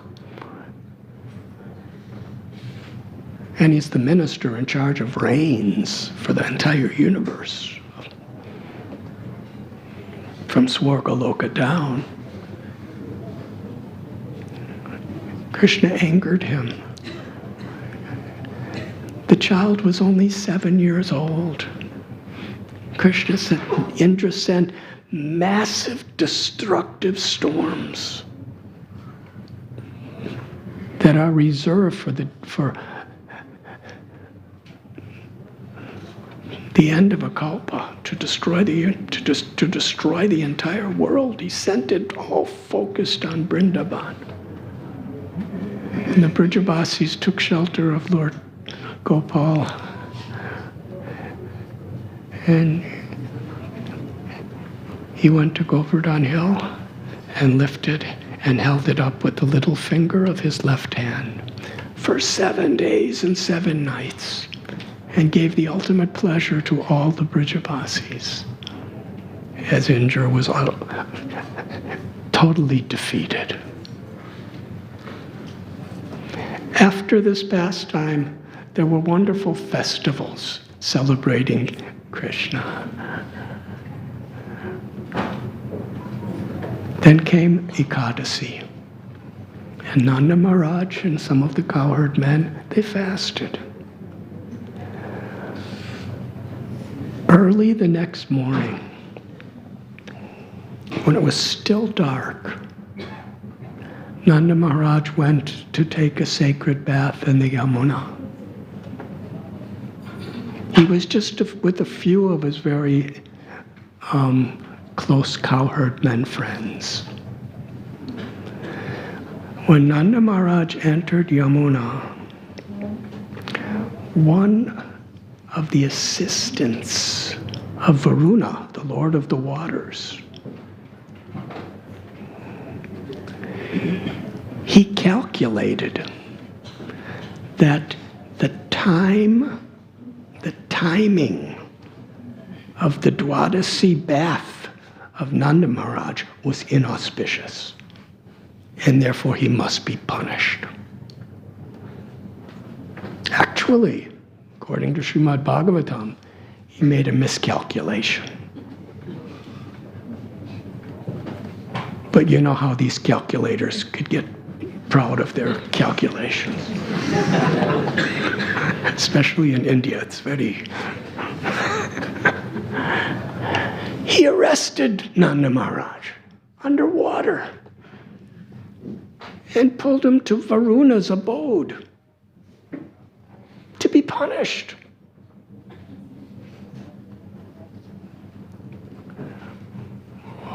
When he was brought before Varuna, Nanda Maharaj was obviously very worried, what's happening? Varuna saw that this is the Supreme Personality of Godhead's Father. And he chastised his assistant. He said, what have you done? This is the Father of God. So he honored and worshipped Nanda Maharaj and gave Nanda Maharaj a more beautiful, opulent, and luxurious throne than his own to sit on. And after offering so many objects of worship to Nanda, he said, Krishna will be coming soon. Meanwhile, in Vrindavan, the name of this place is Nandagat. The cowherd men with Nanda, they're taking bath with him, and he disappears. And it's still really dark out. And they came back to the bank, and they're calling for him and looking for him, and they couldn't find Nanda Maharaj anywhere. So they were thinking maybe he's in the water. So they all dove in the water and were swimming as deep and deep and deeper as they can. And they were searching everywhere, and they couldn't find him in the water. And they came out of the water and were searching on the riverbank and in the forest, and they couldn't find him. In frantic, pathetic crying, they naturally called, "Oh Krishna, oh Rama." Meanwhile, in the darkness of the early morning, Krishna's sleeping in Nandagram at Nanda Bhavan at his home. And he hears his holy names being called from a distance away. And they were calling out so helplessly. Krishna woke up.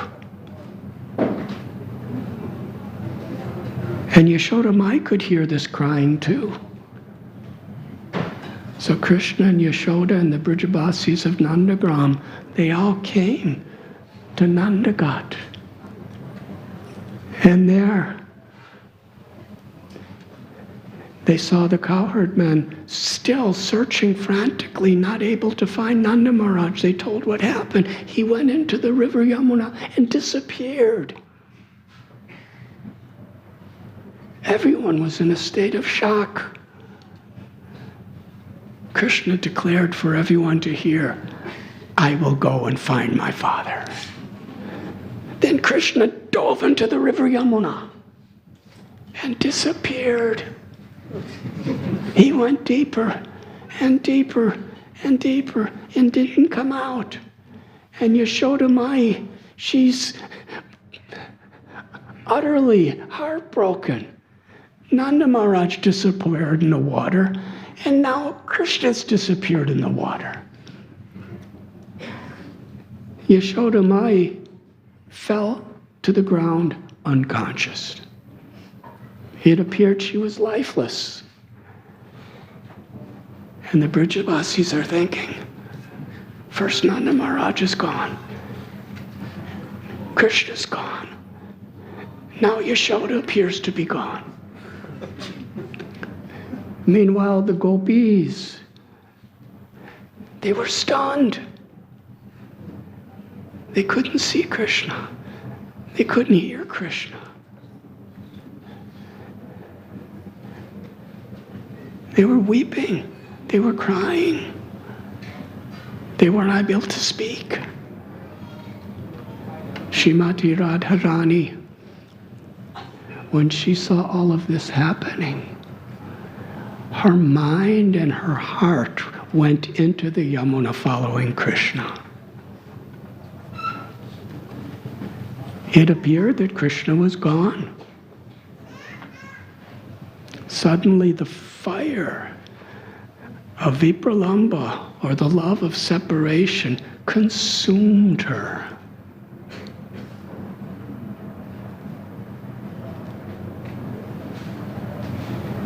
The gopis, they were fanning her and putting sandalwood on her, trying to bring her fever down. And then morcha, or unconsciousness, came like her friend to relieve her of her fever. And she fell to the ground, apparently lifeless. Now the Brijabasis, Nanda's gone. It appears that he's gone forever. Krishna's gone. Yashoda's gone. And Srimati Radharani is gone. They put a piece of cotton in front of her nose, and a little tiny fiber slightly moved, so they understood she was still alive. And they cried out very loudly, Krishna has come, Krishna has come. Srimati Radharani opened her eyes like the blossoming of a lotus bud into full bloom. And she looked up into the sky and didn't see Krishna. And again fell unconscious.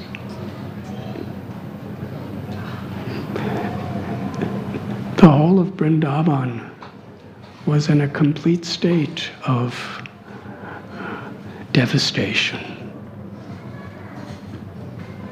Srila Jiva Goswami describes how all of Vrindavan was one family. Not biologically speaking, but everyone in their love for Krishna, they all loved each other as one family. And it is described herein that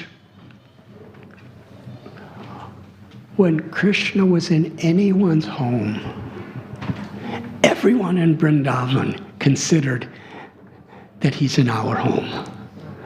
Because in Vrindavan, every home is everyone else's home. Wherever Krishna is, wherever there's love for Krishna, there's such a unity of hearts. There could be no envy. Envy simply doesn't exist where there's love for Krishna.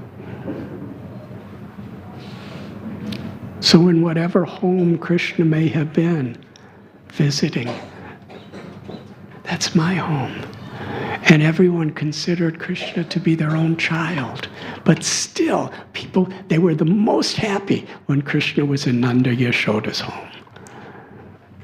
Simply because they knew that there's no place that he's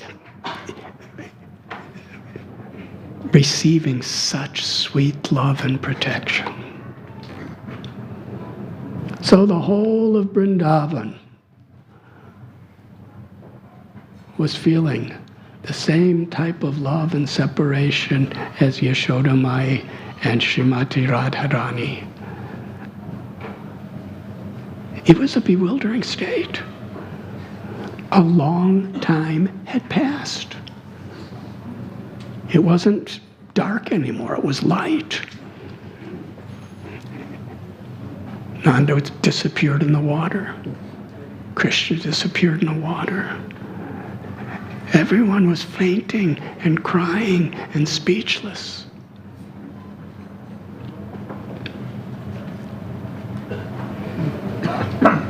Meanwhile, Krishna's going deeper, deeper, deeper down and reaches the abode of Varuna underwater. It's a celestial, heavenly abode. And Varuna knew he was coming, so he was at the gate of his palace to greet Krishna.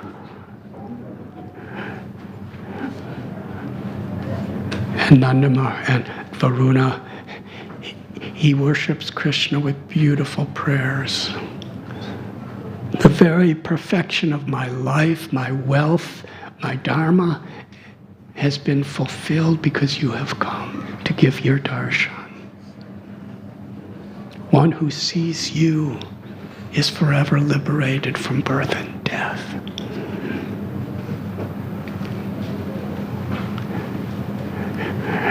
Your father is waiting for you. Varuna was begging forgiveness from Krishna. I'm so very sorry, my envious rascal servant. But I have to take responsibility because he was my servant. He was so puffed up with false ego, thinking he knew all about astrology and astronomy and all about auspicious times and inauspicious times, and he was so meticulous in all these things. He considered that Nanda Maharaj broke a technicality, and therefore he deserves to be punished. But actually, Nanda Maharaj didn't break any technicalities. He was wrong. Your father made no fault at all. Please forgive us.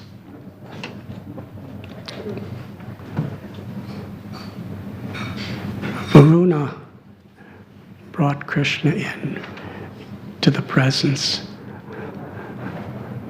Actually, Varuna offered Krishna arti, beautiful prayers, the most incredible heavenly gifts. And Nanda Maharaj was watching all this. And then he said to Krishna, I offer you my entire kingdom. Krishna replied, I only want my father. Varuna said, here he is.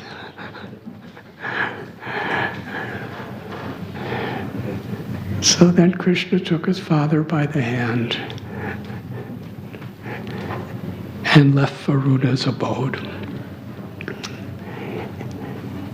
and took his father through all these underwater caves and passageways, and ultimately came out from the surface of Yamuna at Nandagat in Vrindavan.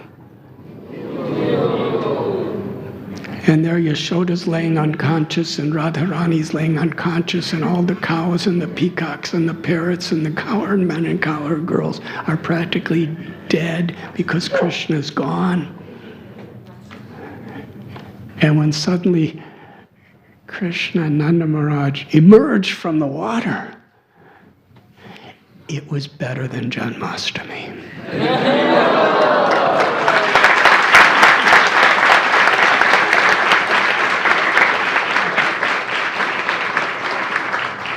Now, how is this inconceivably being said better than Janmastami? In the sense that during Nandotsava, they were celebrating the birth of Krishna. But now, they had been living with Krishna, totally enchanted by Krishna's love and his sweetness and his beauty and his grace. For all these years, they invested 100% of all of their bhava and love in Krishna. And now Krishna's gone underwater for so many hours. So when Krishna reappeared, the celebration of meeting Krishna for the first time was glorious. But now, the celebration of Krishna coming back after they had already surrendered their hearts and lives in his loving service. It was the festival of festivals. There was no ornamentations or decorations or flower arrangements. There was just glancing upon Krishna.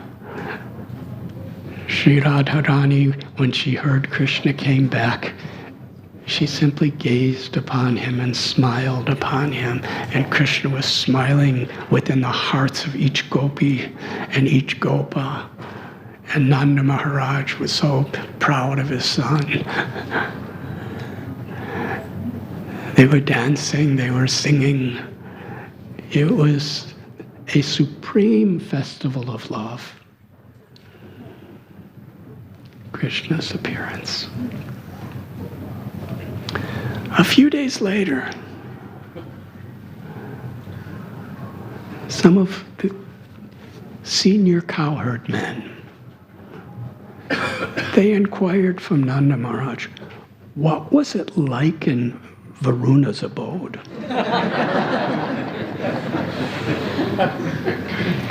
Nanda Maharaj, you know, what it's like in Brajbhumi is one thing. And he saw Mathura too. Or no, he didn't see Mathura yet. But he used to go there to pay taxes. But he was describing the opulence of Varuna's abode. It was absolutely extraordinary.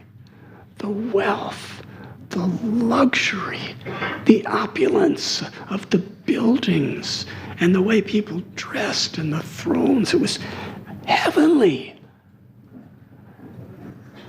And then he said, and I saw the powerful demigod Varuna offering repeated prostrated obeisances to my Gopal. He offered him the arti. He offered him garlands. He was crying and humbly offering Gopal prayers. He said, Varuna, the mighty leader of demigods, he called our Gopal Paramatma. And Bhagavan.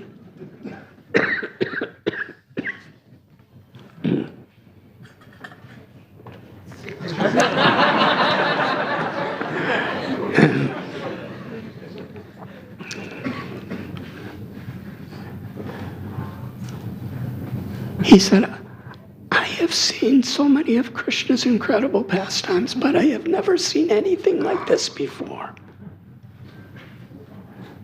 Now, Nanda Maharaj had seen Krishna killing asuras, and he had seen Krishna do wonderful things, but nothing to Nanda Maharaj compared to being honored and worshipped by Varuna, a demigod. And Krishna made this very special. Because during Brahma Vimohan Leela, when Brahma came down and offered prayers to Krishna and surrendered, it was totally private.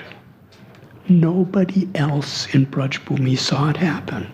It was just Krishna and Brahma. All the cowherd boys had just disappeared. And they were all Krishna himself before.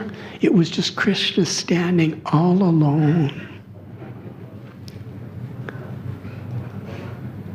And when Indra, after he surrendered to Krishna in the Govardhan Leela, in order to preserve the dignity of Indra's pride, Krishna met him all alone in a secluded place at Surabhi Kund.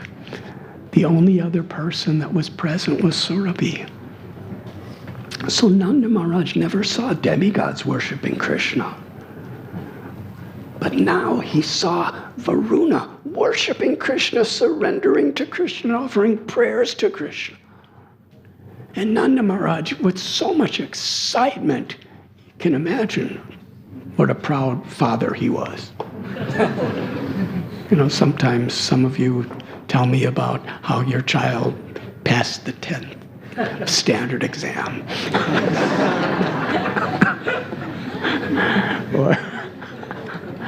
And, you know, when a child does something nice, the parents are very, very proud. That's natural. So please continue being proud of your child. But can you imagine Nanda Maharaj? His pride in Krishna at this moment. Nanda Maharaj said, in the most magnificent, opulent abode of Varuna, not only was the king Varuna, but also all his ministers and all the citizens. They were all standing in line to worship my Gopal. And the cowherd men, they inquired among each other. They called him Paramatma and Bhagavan. He's being worshipped by demigods. He's being called the Supreme Personality of Godhead by the demigods. Garga Muni, he said that Krishna would be like Narayan, but maybe he didn't tell us everything. So in their minds, in their hearts, the cowherd men were thinking, will the Supreme Lord show us his abode? And what will be our destination after this life? And Krishna in their hearts understood that what they were thinking. So Krishna brought the cowherd men to Brahmahrada, a place on the bank of Yamuna River. And he asked them all to take their baths. In the Yamuna, in this special place, they all submerged themselves underwater. When they came out from the water, they were astonished. In all directions, they saw unlimited light, but so pleasing to the eyes and the heart. It was the infinite light of the Brahma Jyoti, Brahman. As far as they could see, they just saw the pure spiritual light, which was the effulgence of the body of Govinda from Goloka Vrindavan. And the cowherd men were thinking, this is this is just an ocean of light. It's very beautiful, but we don't see Krishna. And we don't hear Krishna. And we don't know how to serve Krishna here. We don't like being liberated here. Then Krishna revealed to them, within this limitless ocean of spiritual light of Brahmajyoti, they saw the Vaikuntha planets. And then Goloka Vrindavan, the spiritual world, was revealed to them.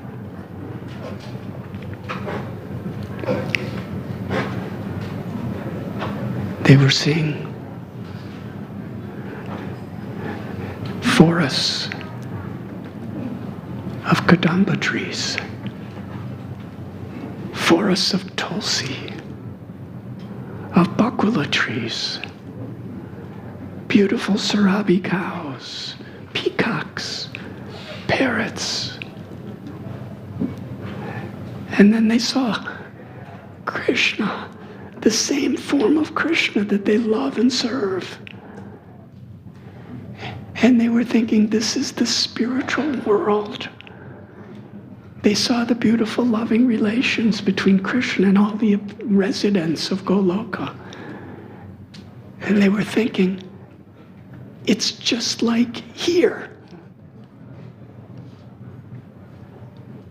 Then they saw the personified Vedas offering prayers to Krishna. The Brijabasis were thinking, this Goloka is just like Gokula where we're living. There's no difference, except there's these personified Vedas doing prayers. These personified Vedas are very exalted personalities. While they're giving prayers, Krishna's not going to just leap into our lap in front of them. Krishna doesn't look hungry. If he's not hungry, Yashoda Mai will not feel a need to feed him. And if Yashoda Mai doesn't feel a need to feed him, how will she live? We like it here better than Goloka, because here we have complete freedom to reciprocate with Krishna's love.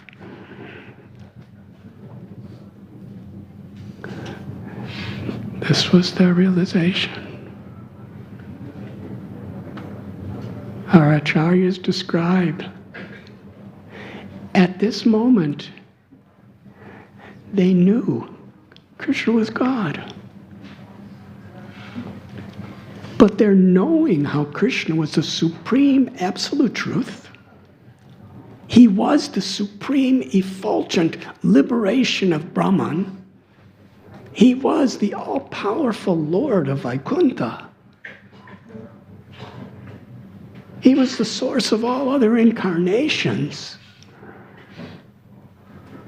Still, the sweetness of their love for him, their prema,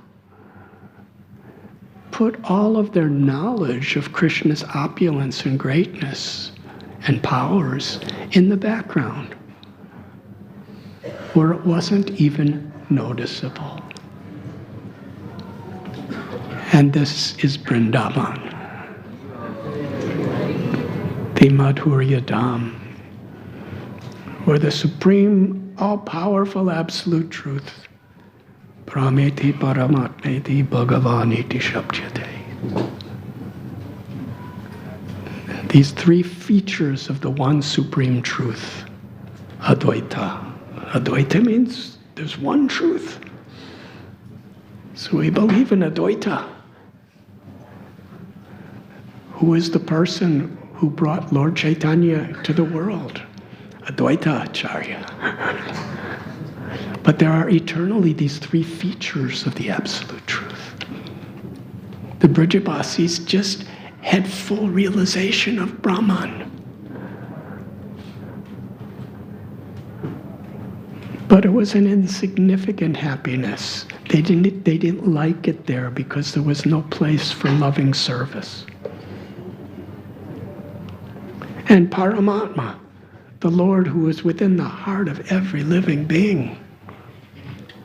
And Bhagavan is the Supreme Personality of Godhead. Yes, they had just seen Narayan. And the Lord, in the first 9 cantos of Srimad Bhagavatam, we hear described all these various incarnations. Matsya, a fish. And Kurma, and Varaha, Narasimha, Vaman, Lord Ramchandra. So many avatars. The beauty, the greatness, the power, the love.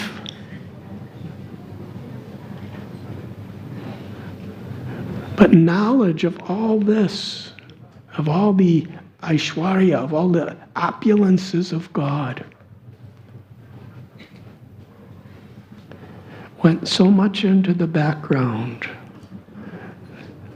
that it wasn't even recognized in the presence of the sweetness of Krishna's beauty.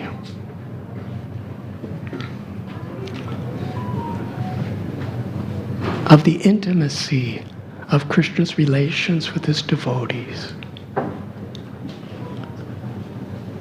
Of the extraordinary blissfulness of Krishna's pastimes. And the song of his flute. Yes, once in a day of Brahma, Krishna descends in his original form to reveal his pastimes of Vrindavan to the world.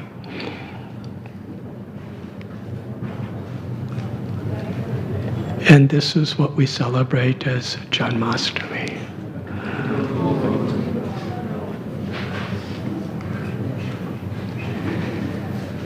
The day that the Brijabasis in Vrindavan celebrated Nandotsava,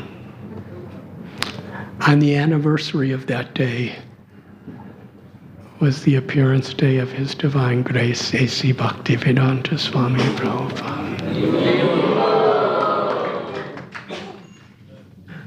Because he was sent from the spiritual world of Goloka to bring the joy of Nandotsava, the joy of Krishna's appearance in Vrindavan, to all of us and to all of the world.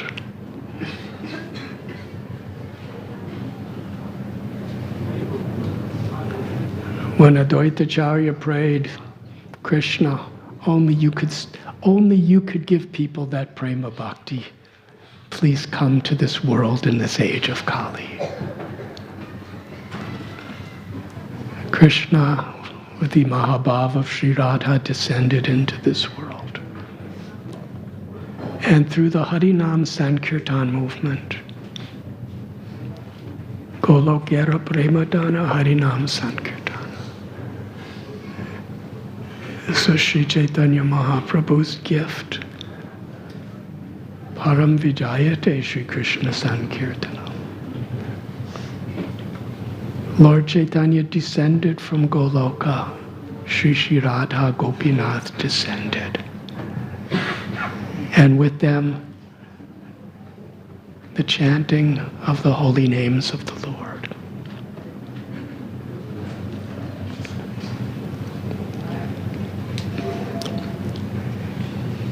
In 1922, when Srila Prabhupada first met his guru, Srila Bhaktisiddhanta Saraswati Thakur Prabhupada gave him this simple instruction: bring the teachings of Lord Chaitanya to the whole world in the English language.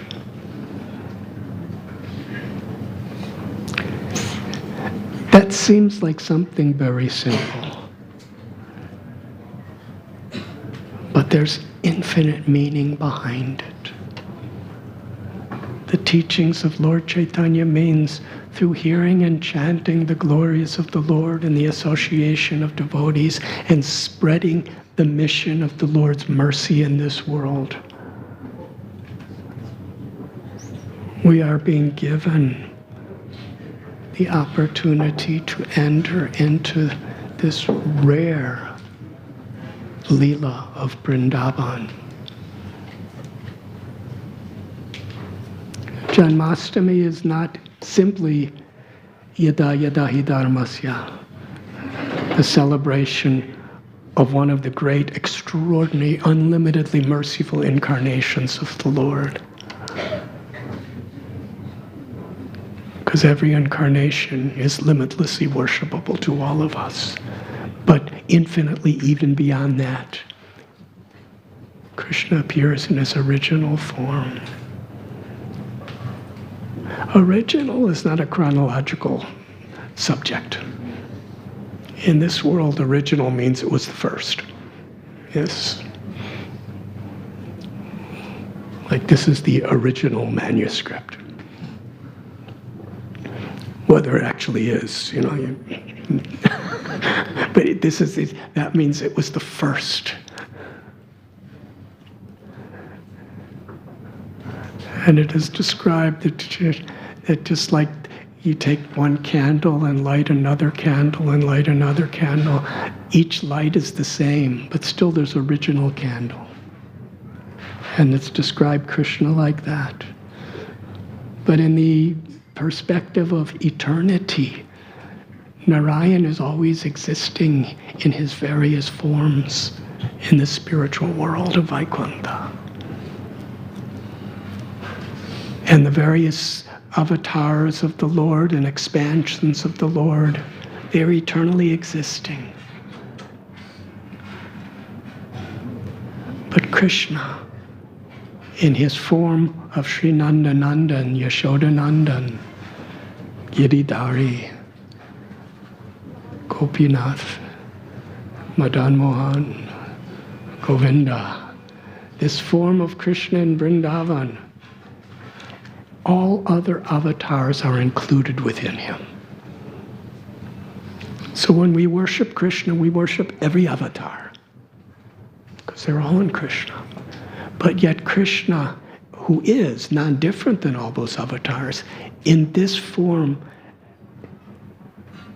is revealing beyond what he reveals anywhere else. His Madhurya Leela, the sweetness of Vrindavan.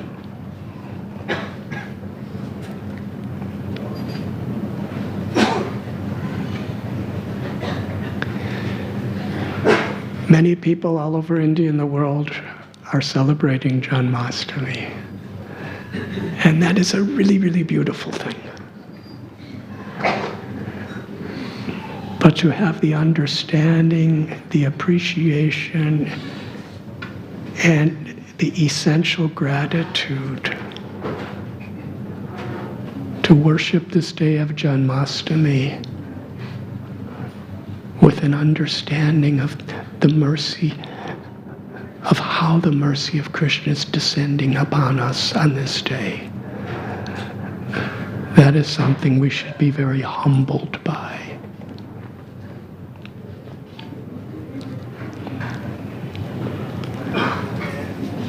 The Acharyas describe when the residents of Vrindavan saw the spiritual world at the Brahma Radha, at the Yamuna, they saw that they're actually residents of Goloka, but Gokul's better. Because this is where we are now with Krishna.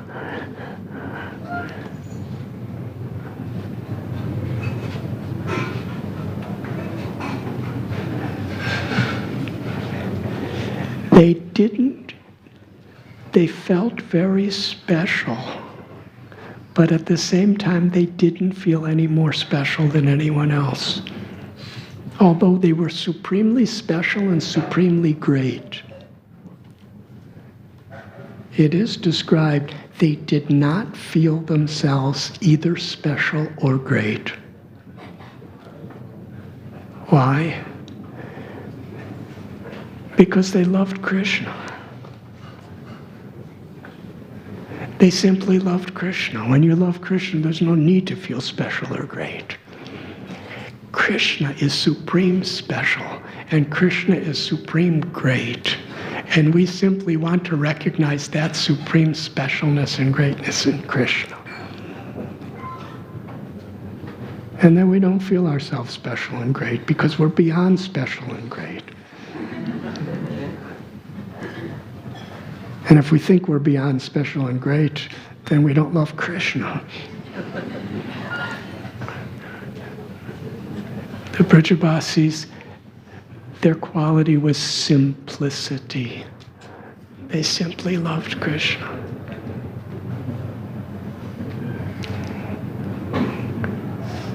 On this holy day of Janmastami, in the presence of Shri Radha Gopinath, among our whole community of devotees, let us pray and let us strive with all the obstacles and difficulties that happen in this world, both internally and externally. Let us strive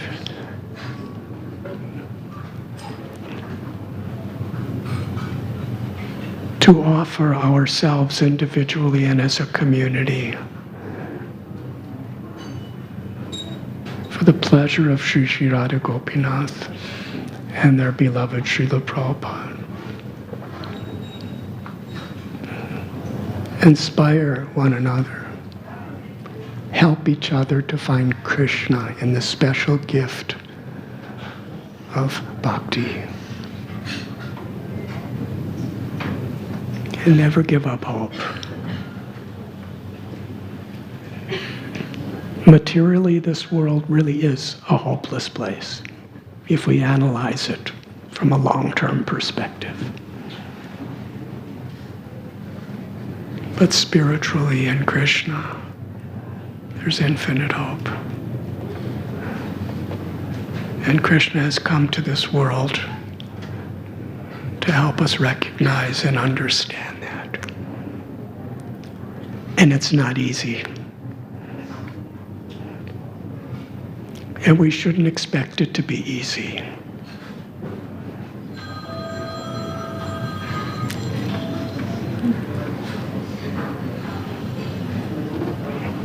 That's a call.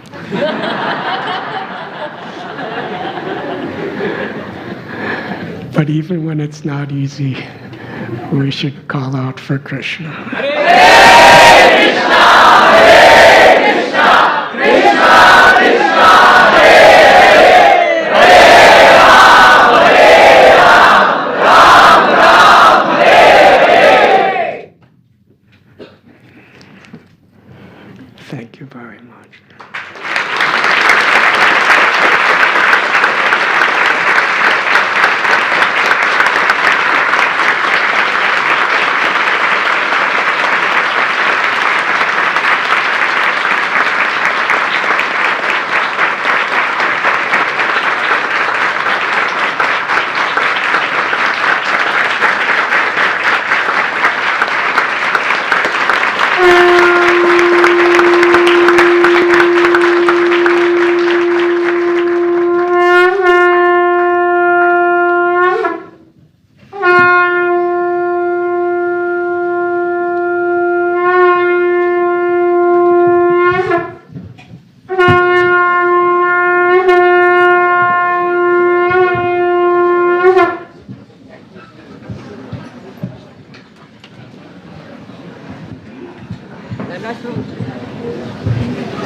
Hare Krishna.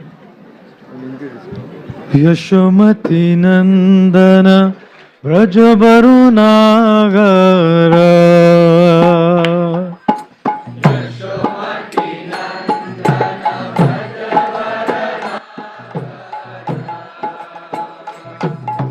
Yashomati नंदन व्रज वरुणागरा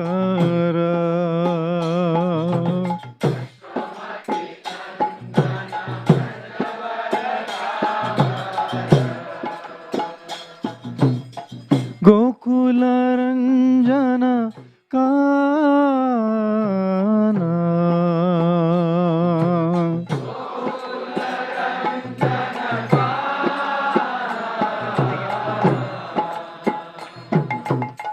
गोकुल रंजन काना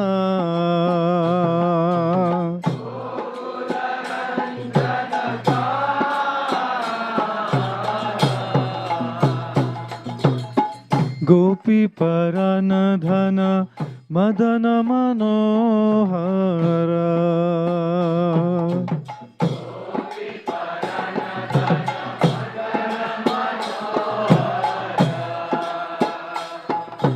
गोपी परन धन मदन मनोहर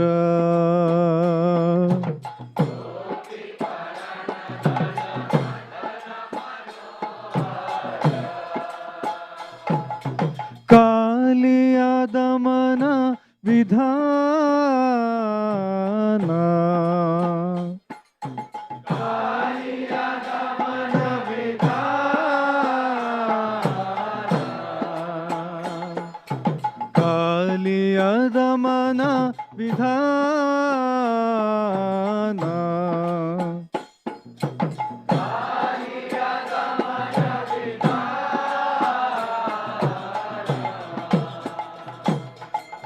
अमल हरि नाम अमिय विलासा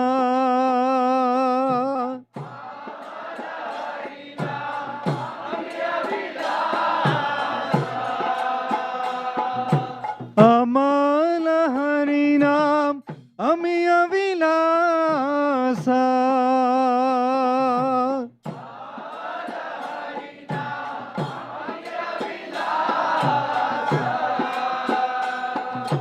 विपिन पुरंदर नवीन नगर bore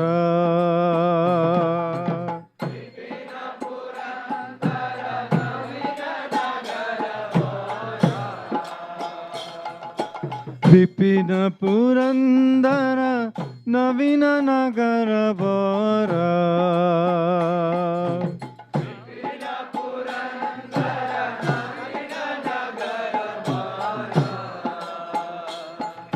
बंसी बदन सुवासा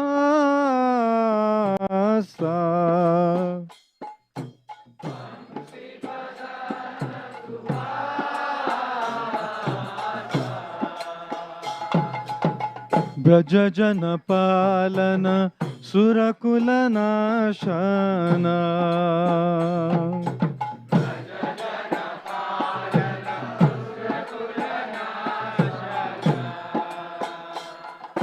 ब्रज जन पालन सुरकुल नाशना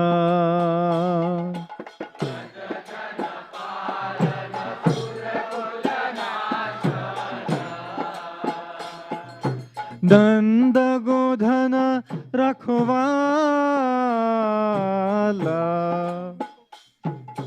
नंद गोधन रखवाला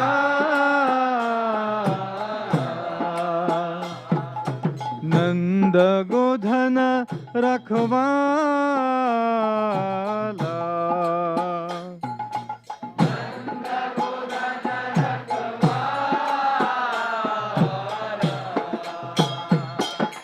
गोविंद माधव नवनीत तस्कर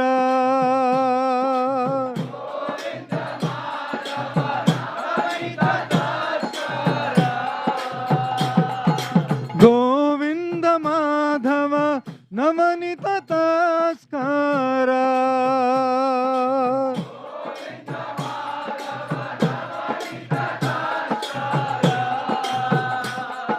सुंदर नंद गोपाला, सुंदर नंद गोपाला, सुंदर नंद गोपाला, सुंदर नंद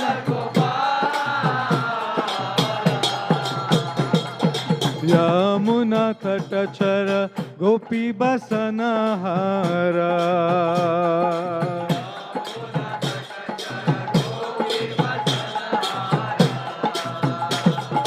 यमुना तटचर गोपी बसनहारा,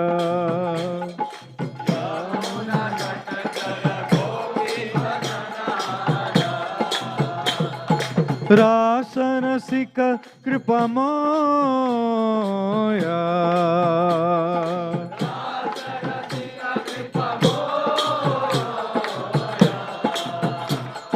रासरसिक कृपमोया,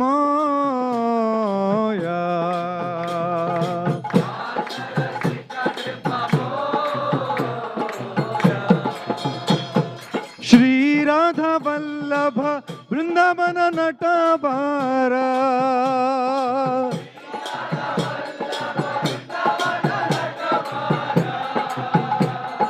श्री राधा वल्लभ वृंदावन नटबारा,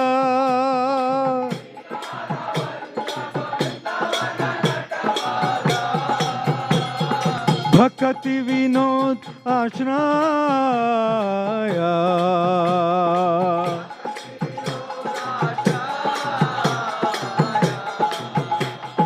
भक्ति विनोद आश्रया,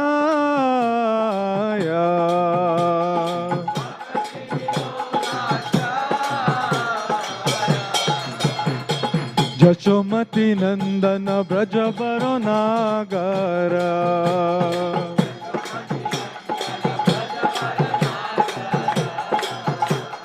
गोकुल रंजन काना,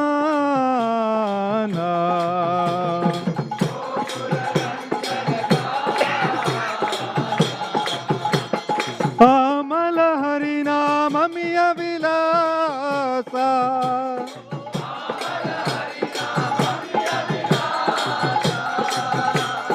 गोविंद माधव नवनीत तस्करा,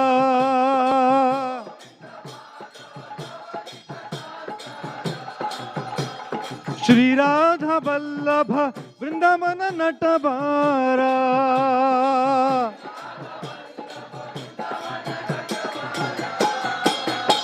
भक्ति विनोद आश्रया,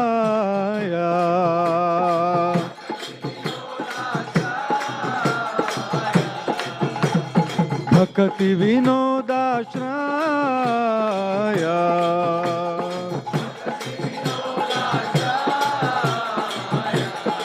जय राधा गोपीनाथ, राधा गोपीनाथ, राधा गोपीनाथ श्री राधे,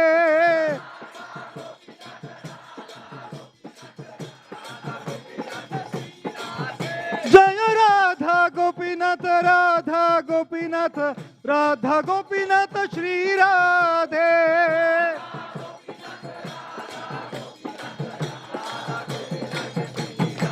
जय श्री गोपाल, श्री गोपाल, श्री गोपाल, जय श्री गोपाल,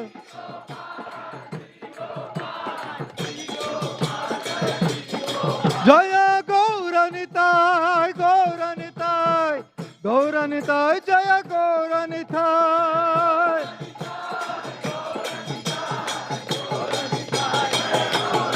हरि बोल, हरि बोल, हरि बोल, हरि बोल, निताय गौर हरि बोल, हरि बोल, हरि बोल, हरि बोल।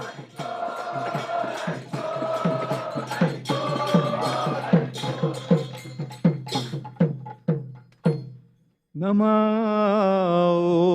ॐ विष्णुपादाय कृष्णप्रेष्ठाय भूतले श्रीमते भक्ति वेदांत स्वामी निति नामिने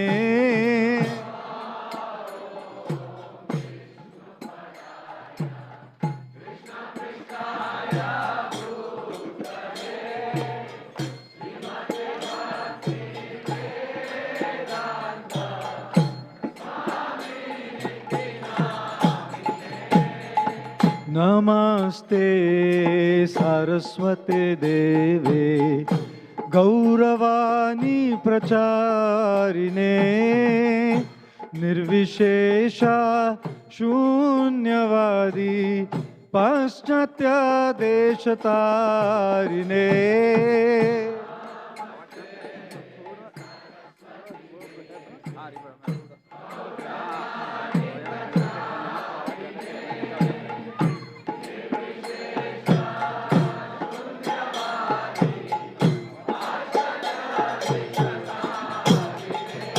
जय श्री कृष्ण चैतन्य प्रभु नित्यानंदा श्री अद्वैत गदाधर श्रीवासादि गौर भक्त वृंदा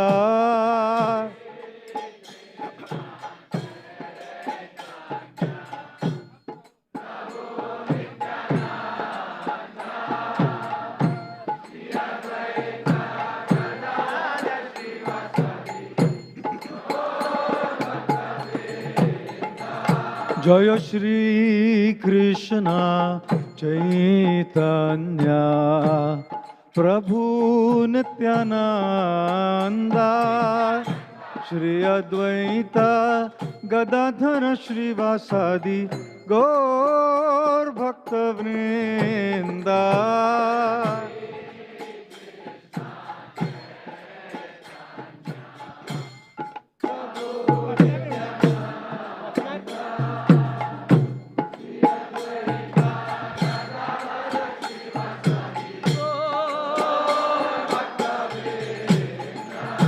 जय श्री कृष्ण चैतन्य प्रभु नित्यानंदा श्री अद्वैत गदाधर श्रीवासादि गौर भक्त वृंदा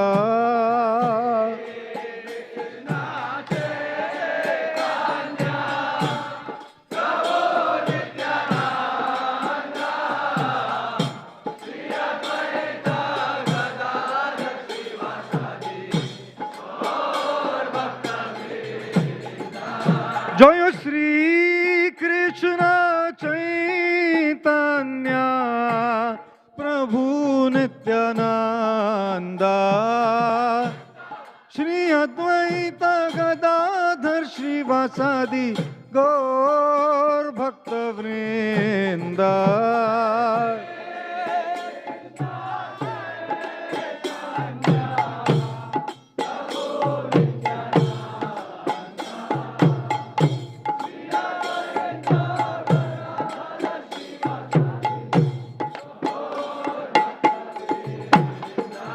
जय गौर भक्त वृंदा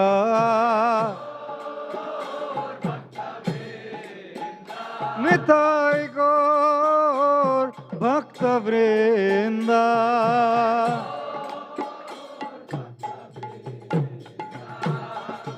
हरे Krishna Krishna Krishna Hare Hare Hare Rama Ram Ram Hare Hare Hare Krishna Krishna Krishna Hare Hare Hare Ram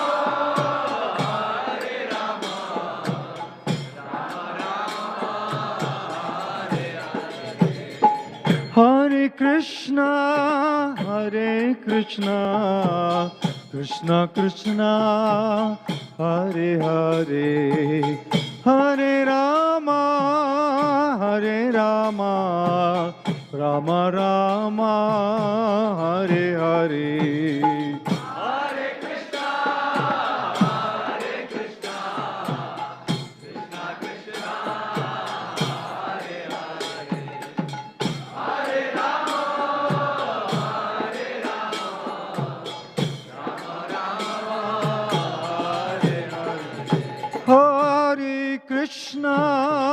Hare Krishna, Krishna Krishna, Hare Hare, Hare Rama,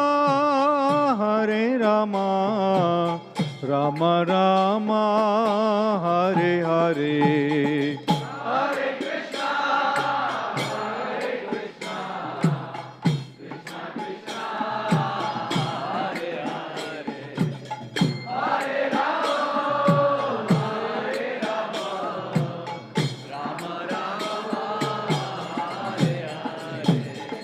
Hare Hare Hare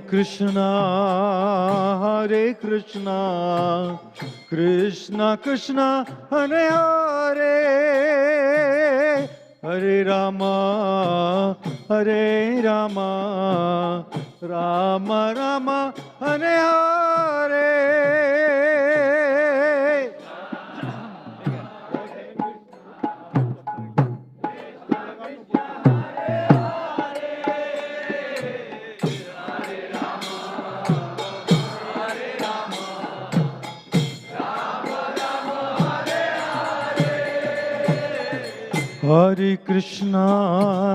Hare Krishna Krishna Krishna Hare Hare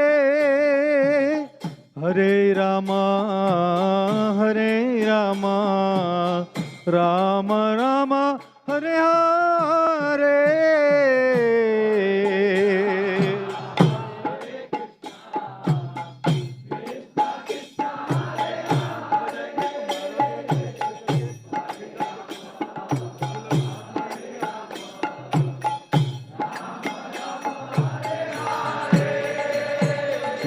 Hare Krishna Krishna Krishna Hare Hare Hare Rama Rama Rama Hare Hare. Hare Krishna, Krishna Krishna, Hare Hare, Hare Rama, Rama Rama, Hare Hare.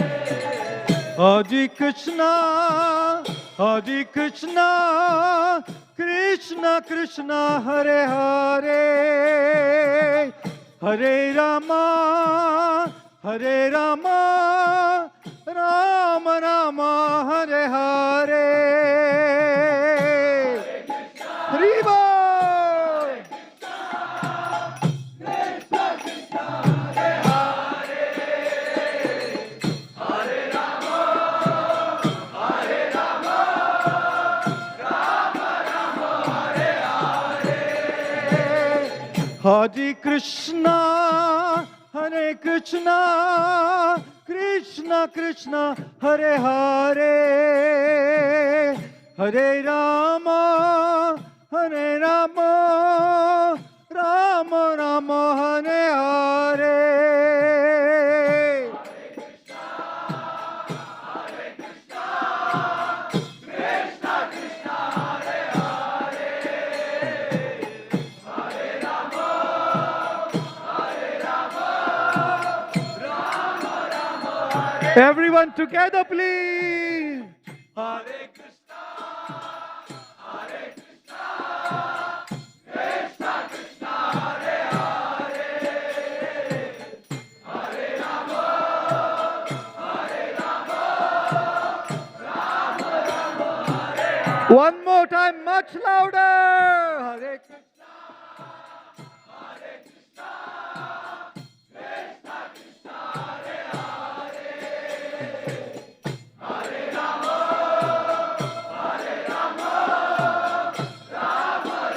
And one more time, much louder, please. Hare Krishna.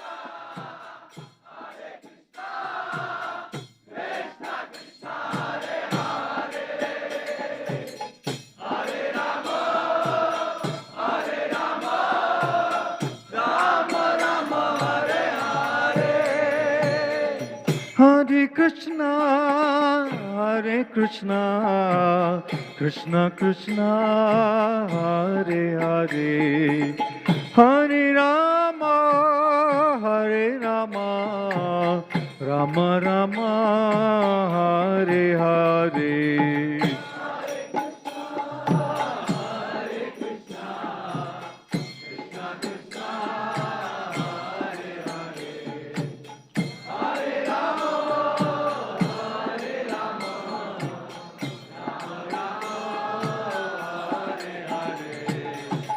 Hare Krishna, Hare Krishna, Krishna Krishna, Hare Hare, Hare Rama, Hare Rama, Rama Rama, Hare Hare.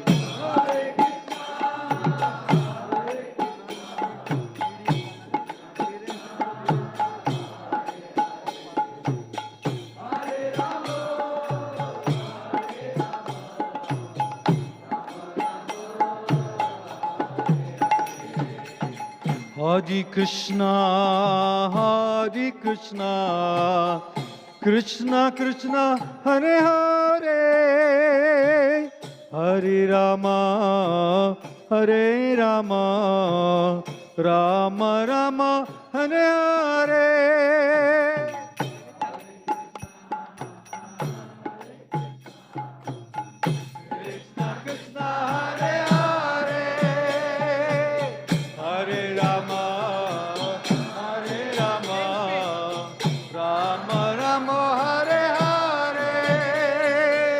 Hare Krishna, Hare Krishna, Krishna Krishna, Hare Hare, Hare Rama, Hare Rama, Rama Rama, Hare Hare.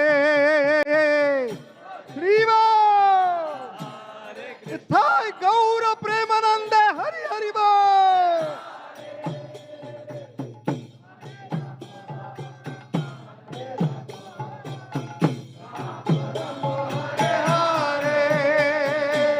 Hare Krishna, Hare Krishna, Krishna Krishna, Hare Hare, Hare Rama, Hare Rama, Rama Rama, Hare Hare. Nithai Gaura Premanande, Hari Hari Hari Hari Bol, Hari Bol.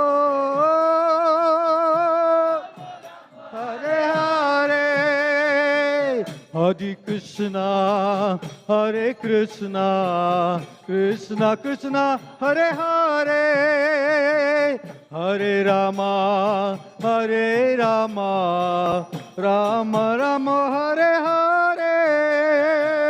Hare Krishna, Hare Krishna, Krishna Krishna, Hare Hare, Hare Rama, Hare Rama, Rama Rama, Hare Hare.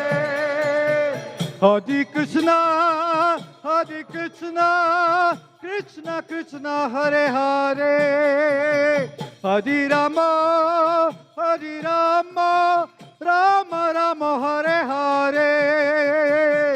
Nithai Gaura Hari Bo, Hari Hari Bo.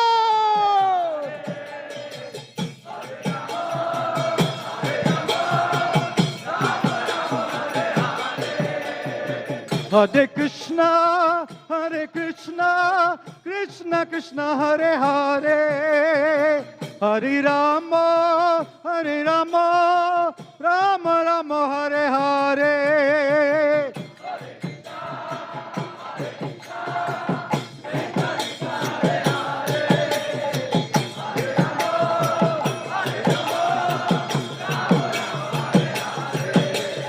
Hare Krishna, Krishna Krishna Hare Hare, Hare Rama, Rama Rama Hare Hare.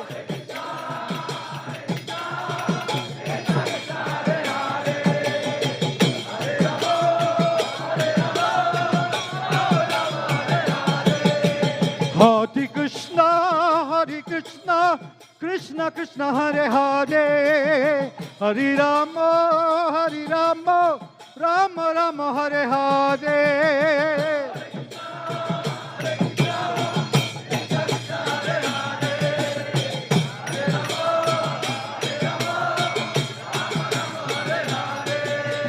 Hare Krishna, Krishna Krishna Hare Hare, Hare Ram, Ram Ram Hare Hare.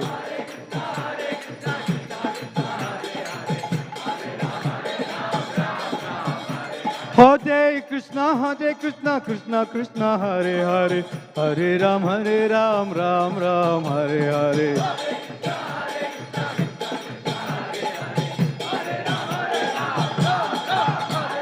Hare Krishna, Krishna Krishna Hare Hare, Hare Ram, Ram Ram Hare Hare.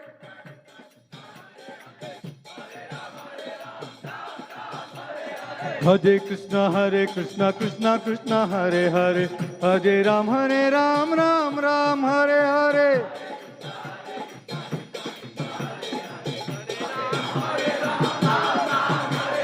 Hare Krishna, Krishna Krishna Hare Hare, Hare Ram, Ram Ram Hare Hare.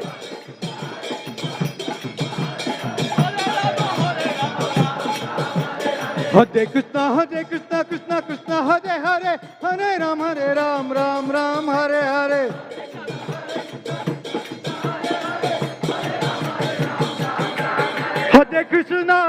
Hare Krishna, Krishna Krishna Hare Hare, Hare Rama, Rama Rama Hare Hare.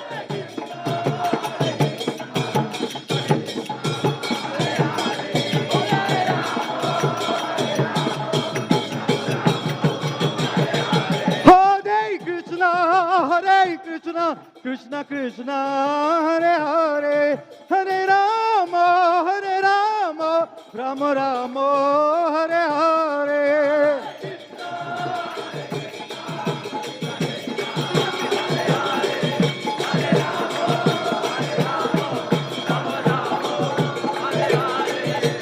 Hare Krishna, Krishna Krishna Hare Hare, Hare Ram, Ram Ram Hare Hare.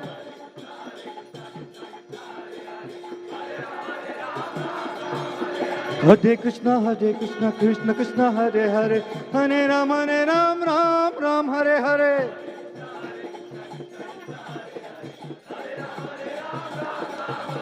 Hare Krishna, Krishna Krishna Hare Hare, Hare Ram, Ram Hare Hare.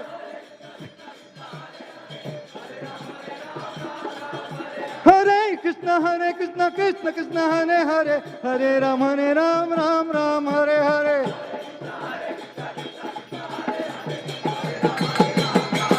Hare Krishna, Krishna Krishna Hare Hare, Hare Rama, Rama Rama Hare Hare.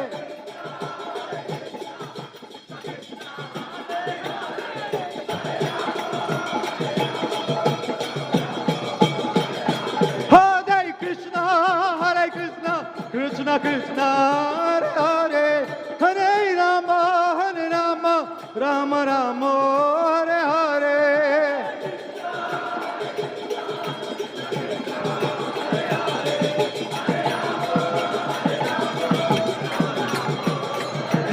Thai Gaur Hari Bol, Hari Bol, Hari Bol, Hari Bol.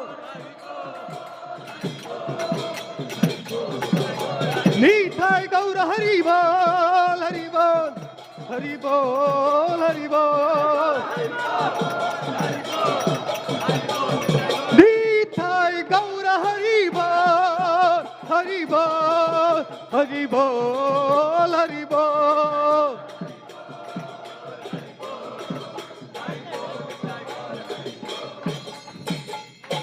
जय राधा मदन मोहन, राधा मदन मोहन राधे।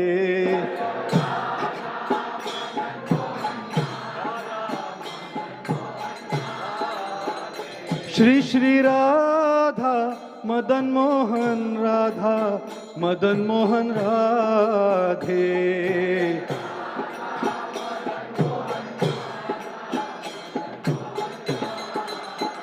श्रील सनातनेर प्राण धन हे,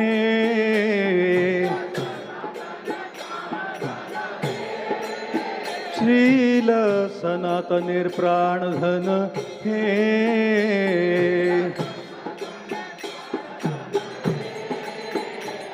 जय राधा गोविंद, राधा गोविंद राधे।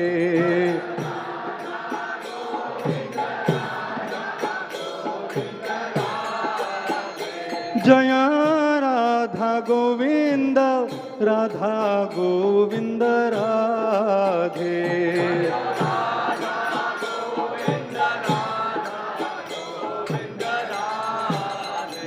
श्रील रूप गोस्वामीर प्राण धन है,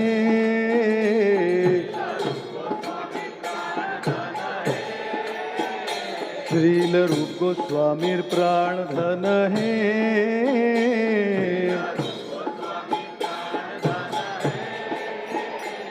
जय राधा गोपीनाथ, राधा गोपीनाथ राधे।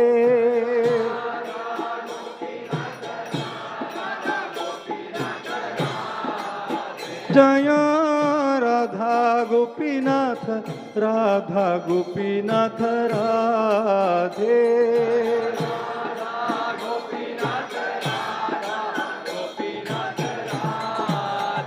श्रील मधु पंडित प्राण धन है,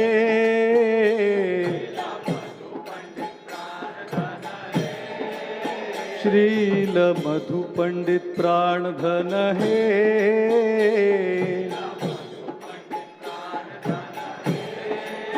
श्रील प्रभुपाद प्राण धन है,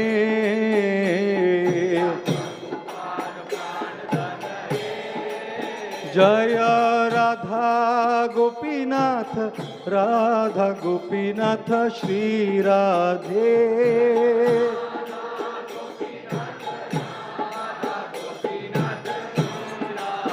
जय राधा गोपीनाथ, राधा गोपीनाथ श्री राधे।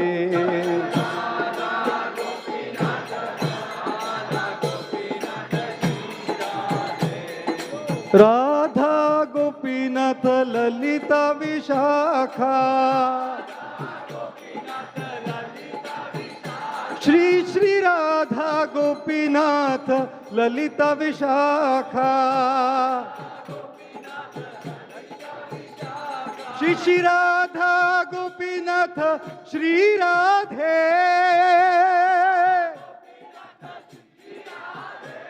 जय राधा गोपीनाथ जय राधे।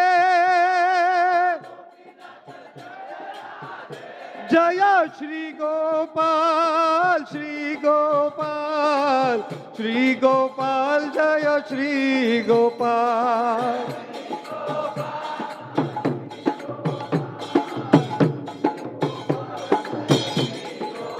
जय गौरनिताय, गौरनिताय, गौरनिताय, जय गौरनिताय।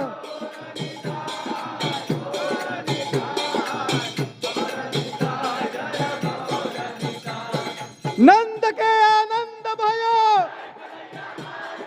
नंद के आनंद भयो, हाथी घोड़ा पालकी, हाथी घोड़ा पालकी। बोलो नंद के आनंद भयो, जय कन्हैया लाल की। नंद के आनंद भयो, जय कन्हैया लाल की।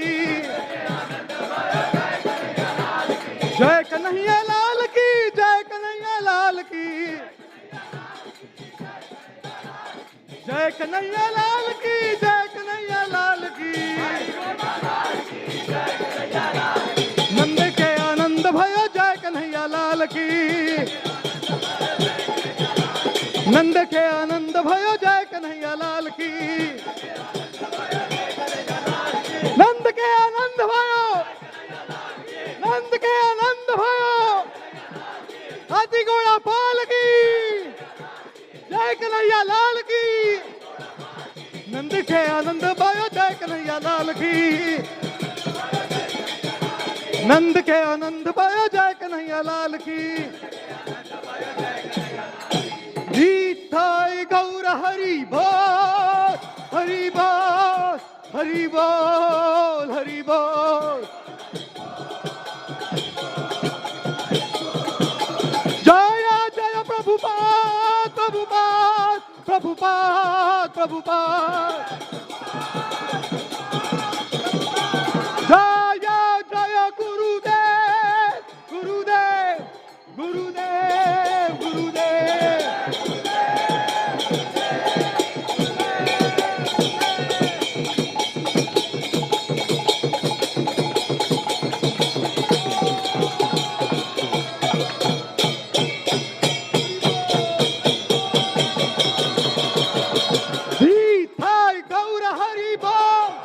हरि बोल, हरि बोल, हरि बोल।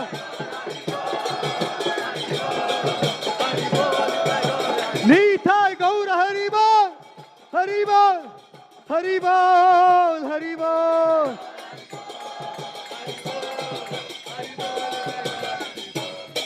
जय श्री कृष्ण जन्माष्टमी महामहोत्सव की, नंद के लाला की, श्री श्री राधा गोपीनाथ ललिता विशाखा देवी की, श्री गोपाल जी भगवान की,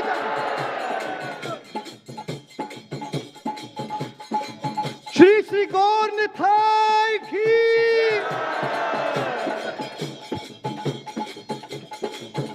श्रील प्रभुपाद की,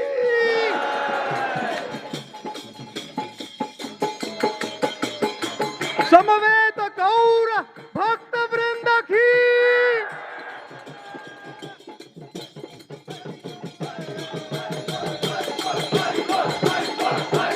निताय गौर प्रेमानंदे। जय जय श्री राधे, जय जय श्री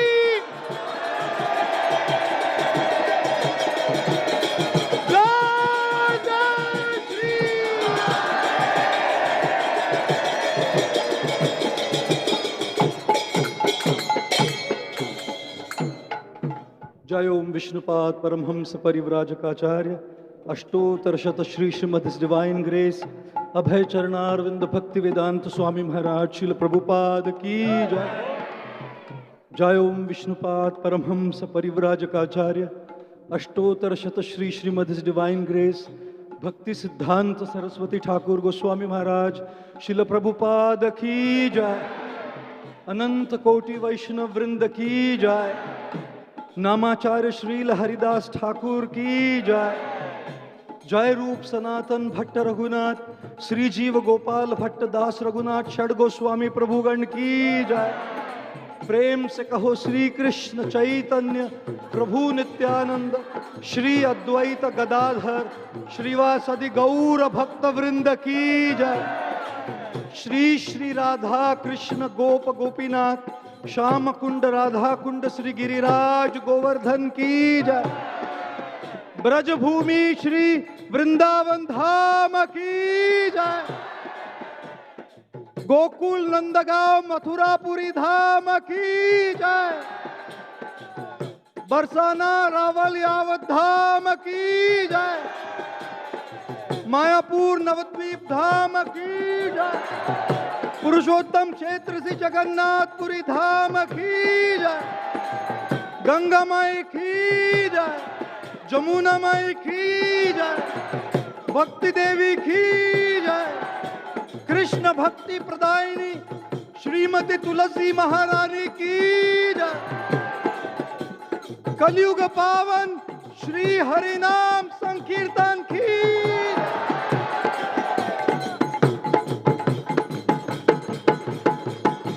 श्री कृष्ण जन्माष्टमी महामहोत्सव की, श्री श्री राधा गोपीनाथ की जय, शील प्रभुपाद की जय, गौर भक्त वृंद की जय, निताय गौर प्रेमानंदे। All glories to the assembled devotees. All glories to the assembled devotees. All glories to the assembled devotees. All glories, all glories, all glories to Shri Guru and Shri Gauranga.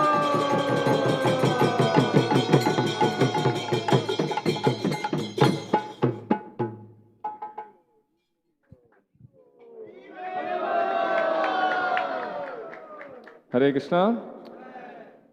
So the darshan will close very soon in order to make preparations for the evening festival. All devotees are requested to vacate the temple hall and proceed downstairs. अभी दर्शन बंद हो जाएगा। सभी भक्तों से निवेदन है कि टेम्पल हॉल खाली कर दें और नीचे चले जाएं। हरे कृष्णा।